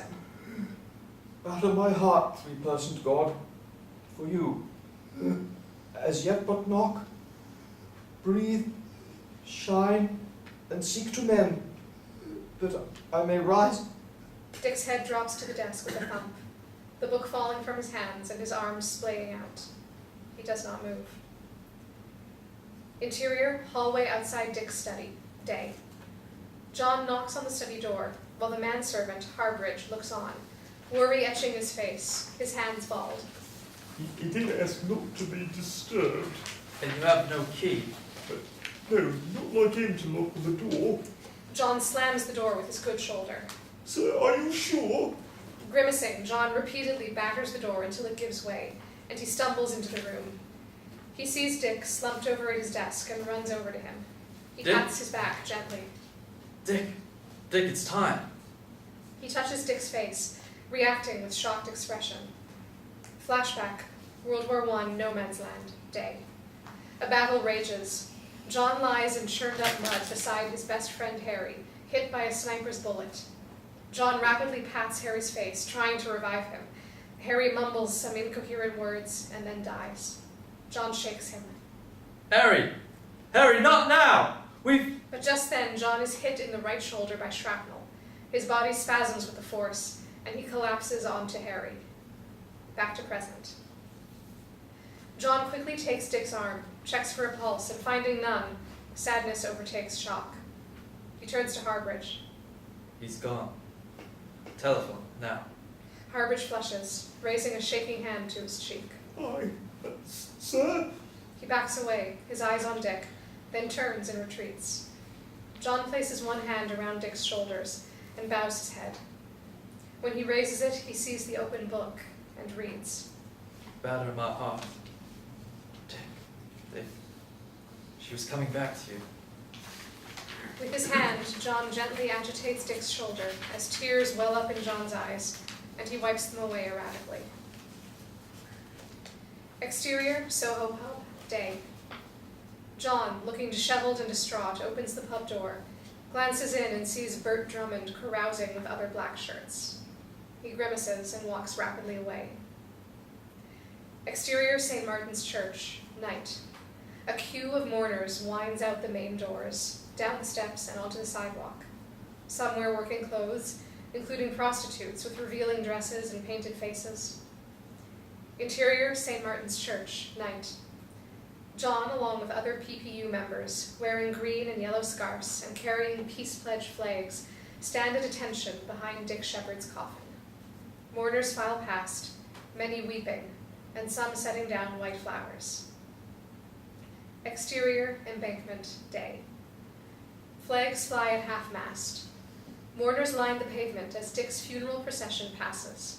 Following the St. Martin's clergymen are Peace Pledge members, and then a motley collection of people, from street sweepers to newspaper hawkers to bus conductors to policemen and the homeless. Exterior, St. Paul's Cathedral, day. Alison Sheppard stands in a corner of St. Paul's yard and observes the crowd packing into the cathedral. She wrings a handkerchief and then covers her face with it as she weeps, before turning and walking away slowly. Interior, St. Paul's Cathedral, day. Mourners are crammed into the church. Some stand. At the lectern stands Dick's friend, the dean, who speaks. He was willing to become a fool for Christ's sake. Chuckles can be heard in the congregation. Yet his friends know that he harbored no mean or petty motive. His judgments were always generous. Many have said that he helped them believe in God's love. Congregants murmur yes, and truly. We see John bow his head and cover his face with both hands. Exterior, St. Paul's Cathedral cloisters, day. The Bishop of London stands conversing with Canon Alexander and two other canons. His influence certainly extended far and wide. Pie in the sky enthusiast. If only his head had been as sound as his heart. Even that gave way. Now that the star has been extinguished, I expect his movement will fade. Undoubtedly, a large part of his attraction was his personality. Such a good man. The others murmur agreement, their relief in this pious judgment clearly visible in their faces and demeanor. Exterior embankment, day. John returns from the funeral alone. Distracted by grief, he walks past some scruffy singers, singing, "Breathe on me, breath of God." Gradually he becomes aware of them, looks back and hastily returns. He scrounges in his pocket for a florin and hands it to the leader just as the song finishes. Memory of Dick Sheppard. The leader accepts the coin and bursts into tears. John's lip trembles, and then he puts his arm around the man's shoulder. Exterior, Regent's Park, day. John speaks on a makeshift podium as a crowd listens, most dressed in black and carrying white poppies and wreaths. Dick Sheppard organized this alternative to Armistice Day, and we determined to carry it through, despite the loss of our dear friend, mentor, and inspiration. Murmurs and muffled weeping can be heard throughout the crowd. And yet, we let him down. We did not live daringly or constructively enough. We all walked with him up to a point. Beyond that, we left him trudging alone in the dark. He pauses, and there is absolute silence. 3 days before he died, he said that it would take his death to bring pacifism to life. We have the duty to do that here. Here there are no shows of military force, no monuments. We have it within us to be Dick's greatest memorial. He who believed in the triumph of love. A woman's cry is heard and draws John's attention. He sees that it is Esme, and his jaw drops. Some in the crowd follow his stare. He looks down and his hand shakes as he takes his papers, before looking up at Esme again. Faith, hope, and love. Greatest is love. Amen. He steps away from the podium, as many echo his amen. The next speaker approaches as John slips into the crowd and makes his way to Esme. She places her shaking hand on her chest and flushes. John stands for a moment, taking her in. Esme. We can't speak here. She glances around, then walks beyond the crowd to some shrubs, all the while keeping an eye out. John follows her. You lost your train of thought up there. I wasn't expecting. Why? I've come because Canon Sheppard. I didn't realize that you knew. I didn't, well, not until he came to me. I've heard of him, but who hasn't? But then he came to Burton. He did? When? When he was on his speaking tour in Cheshire. The thing is, he told me that you had changed. Oh, Esme. He sinks to his knees and puts out his hand for her to grasp. She has the impulse to do so, but pulls back. I didn't believe him at first, but well, he speaks with truth. He said you'd been jailed and beaten for the peace cause, that you'd given your coat to a young boy, just like St. Martin had. John bows his head and places both hands over his face. I was in a bad way. Yes, but that's when he knew that he had to have you working there at St. Martin's. He was unbelievably good to me, and I didn't want him. I was a fool. John brushes aside a tear. You always were a little slow in the uptake. John looks up in anguish at Esme. Not like Harry. Esme's hand flies to her flushing face. Harry? Why do you bring up Harry? He was witty. You loved him, I saw. I was young and Harry was rash. That's what got him killed. I could have saved him. You couldn't. He was dying. You need to save yourself. Esme sinks to her knees, facing John and grasping his hands. Don't you understand? It's you I've loved all these years. John withdraws his hands. You left me. I left because you couldn't love yourself, so you couldn't love me. Then why are you here? Because I have faith and hope and your love. Tears glistening on her face, Esme rises and looks around. Ah, there they are. She hails her friend Amy, 34, a redhead who carries Adam, a placid, dark-haired 2-year-old. They approach. John, meet Amy and Adam. John stands, puzzled by this intrusion. He reluctantly holds out his hand, which Adam grasps. John smiles. Hello. Your love brought Adam. Now confused, John withdraws his hand and looks at Amy. Amy's an old friend, and I'm so grateful to her. Esme takes Adam from Amy, as she smiles blithely and bats her hand towards Esme, as if to say it was nothing. but Adam is ours. Ours? John steps back, thoroughly flummoxed. Yes, ours, finally. Did I mention that you were slow in the uptake? Esme grins and Amy suppresses a giggle. This is my son. Yes, our son. My God. My God, that's wonderful. He's wonderful. That's what Dick said too. Miracle. John impulsively hugs a startled Esme. Adam squirms. I'm so grateful to you and He looks into Esme's eyes and she smiles, then at his boy. He raises his hand to cover his trembling chin and gazes away. to Dick. John shakes his head suddenly. But why didn't you tell me I had a son? I thought you would be angry or wouldn't care. Wouldn't care. What about Dick? Why didn't he tell me? He wanted to. He was so happy for you, but I made him promise to wait until I was ready. Ready? To take the chance. He didn't want to force me. Even paid my way to London. He was so convinced. John shakes his head. His shoulders slump and hands drop. I can't even pay him back now. You said you'd already given him so much and would give him more. Yes. John pulls himself up and says with absolute conviction. Yes, I will. John gazes at Adam. Esme smiles broadly, looking between John and Adam. John fishes in his pocket. He pulls out a shiny silver whistle and hands it to the boy, whose blue eyes light up as he grins and takes it. To rally the troops. The peace troops, that is. Oh, John, you don't want him chewing on that. You have to play catch-up as a father. Yes, I suppose I will. Smiling, John takes Esme's hand, and with his other covers Adam's hands and the whistle. Exterior, Hyde Park, day. Summer heat shimmers as hundreds of marchers converge on Speaker's Corner.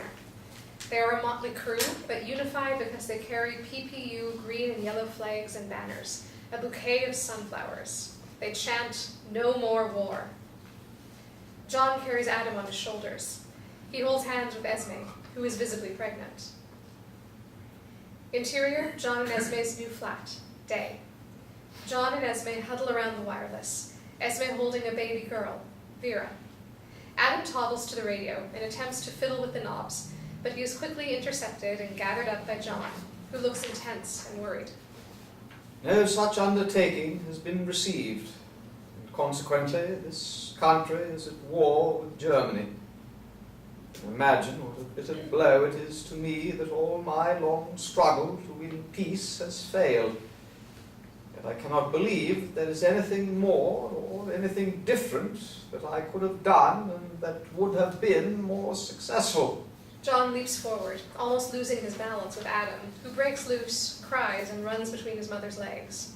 John snaps off the radio to Esme's dismay. Rubbish. You could have taken a constructive approach. You could have reduced arms in your empire. Instead, you were passive hypocrites and did nothing. Shame. Adam cries louder, followed by Vera. Esme stands to move close to and comfort John and rock Vera. John, I know you're upset. The children don't understand. What kind of world are we bringing them into? I hope they never have to understand, but... John looks grimly at Esme, who brushes away tears. Exterior, London from the sky, night.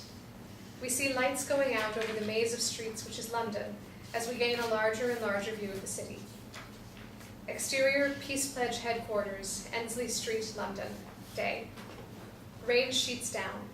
A man stands next to a lamp standard across from the headquarters, watching. He wears a Homburg and raincoat and holds an umbrella down low, obscuring his face. Interior, 6 Ensley Street, day. In a meeting room, Vera Britton, George Lansbury, Maud Royden, and John sit at a battered table with PPU posters on the walls. The mood is somber.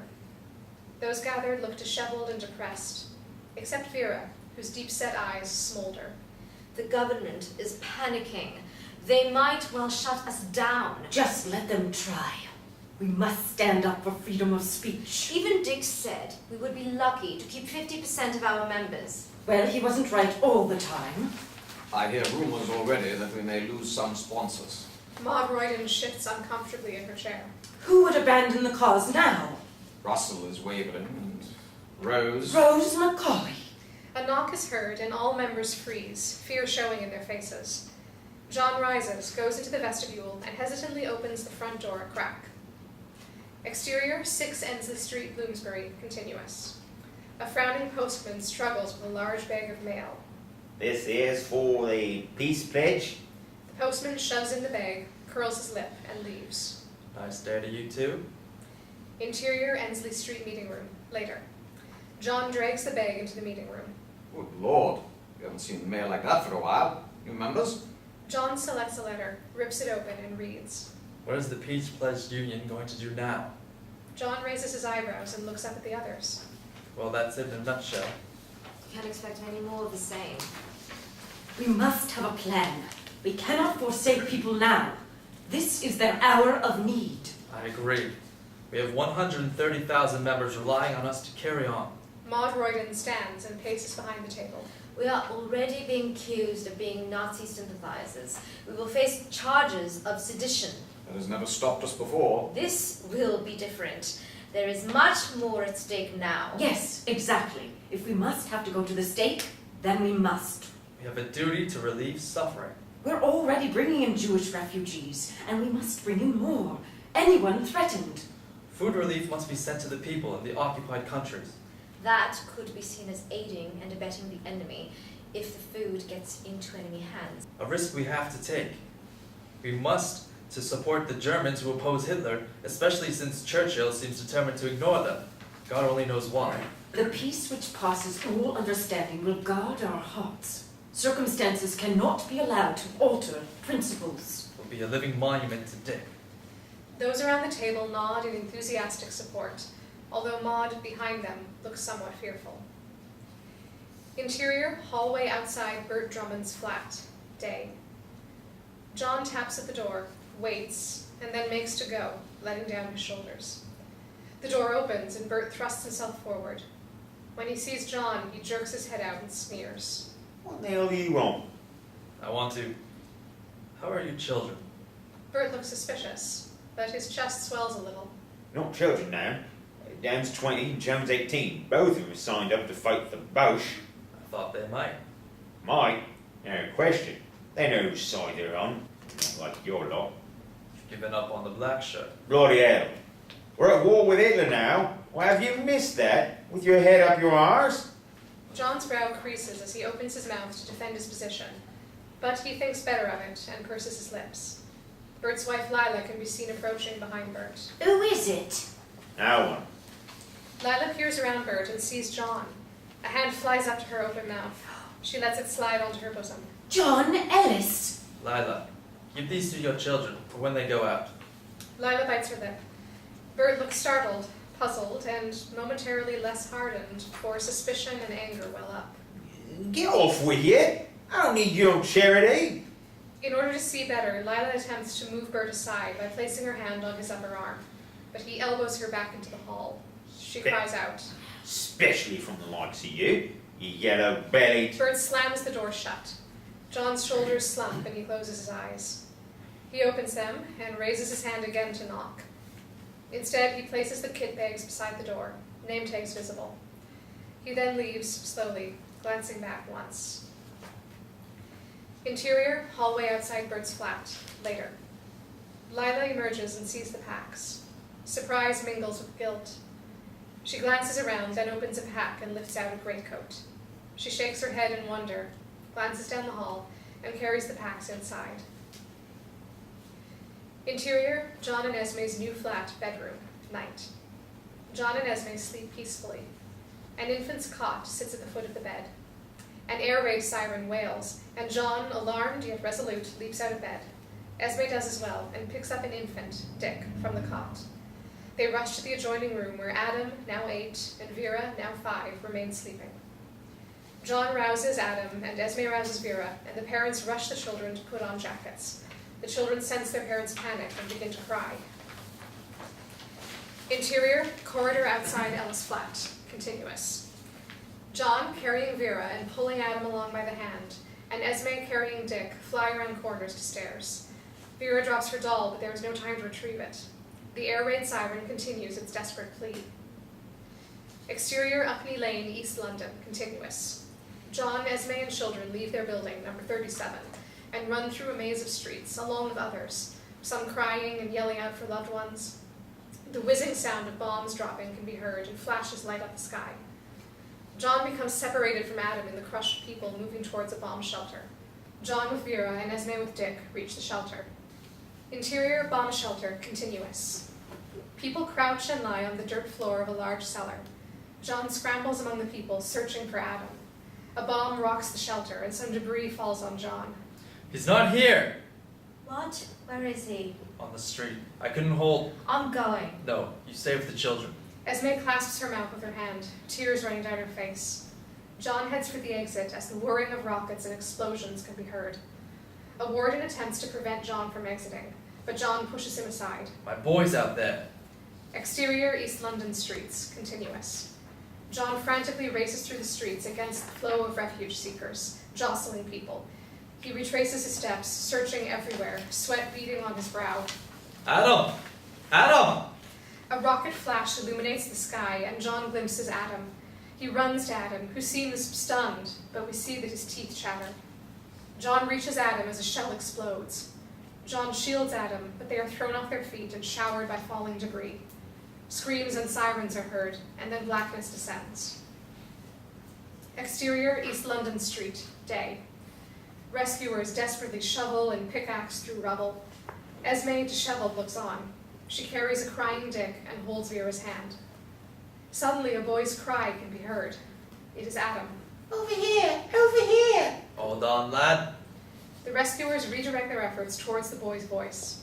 They maneuver a large chunk of masonry out of the way, and Adam pokes out his sooty face. Esme rushes to him, bends down with Dick, and gathers him in her arms. Vera joins them.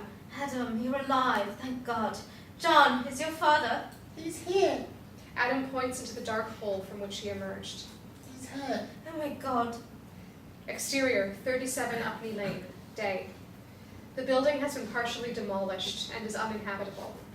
Esme, John on crutches, and the children stand outside along with some neighbors, all looking devastated. Where will we go? What will we do?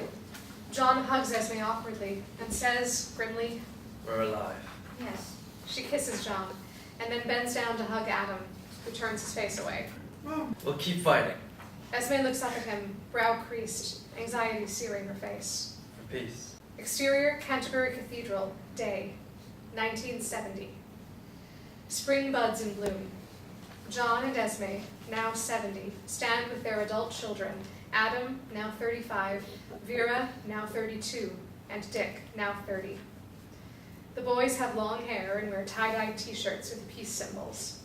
Vera wears one with flower power on it. John is still gaunt and erect, while Esme, plumper, looks radiant. I won't be long. I just want to settle my account with the unknown soldier. Sounding stuffed up with a cold or hay fever, Adam says. Don't be too long. Oh, miss the beginning. Adam sneezes. Bless you. Do you want us to come with you? No. Well, Dick, why don't you come with me? I want to show you something. John walks to the door, turns, and notices Dick's hesitation and chagrin. John smiles. I can't swear that it's not contagious. Dick grins wryly and follows his dad. Interior Canterbury Cathedral, day.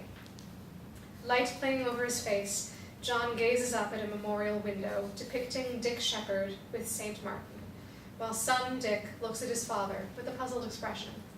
Your namesake, Dick Sheppard, a soldier for peace, unknown now, but not forgotten. So this is where he is. John nods and looks around the upper reaches of the cathedral. I wouldn't be here if it weren't for him. Neither would I. John looks directly at Dick, pauses, and then points up to the depiction of St. Martin. And that's St. Martin, another soldier turned priest. Miracle workers, both of them. Dick looks up with curiosity. This place is thick with martyrs. We hear muffled shouting and commotion, then rapid footsteps and labored breathing reminiscent of Dick Sheppard's. John looks startled, turns toward the breathing, and says, Dick? Yes? Dick is puzzled, especially when his father continues looking around, not at him. Adam appears, wheezing with his cold. Oh, Adam, I thought the breathing was... Come on, you two. We're going to miss the rally. John faces Dick's memorial. We're still making martyrs, Dick. We haven't quite got the peace part yet. Not peace at any price, but love at all costs. Let's go and make a difference. Dick and Adam nod, and Adam leads them out. Exterior, Hyde Park, day. A mass of colorful and boisterous Vietnam War protesters march on Speaker's Corner. Among them are John, Esme, and their children. John carries a 1930s poster, somewhat the worse for wear, with the slogan, "War will cease when men refuse to fight." Esme carries one with "Another mother for peace." Adam carries one with "War is over if you want it." Dick carries one with "Give peace a chance." And Vera carries one with "Make love, not war" on it. They chant, "All we are saying is give peace a chance," as the credits roll. Fade out.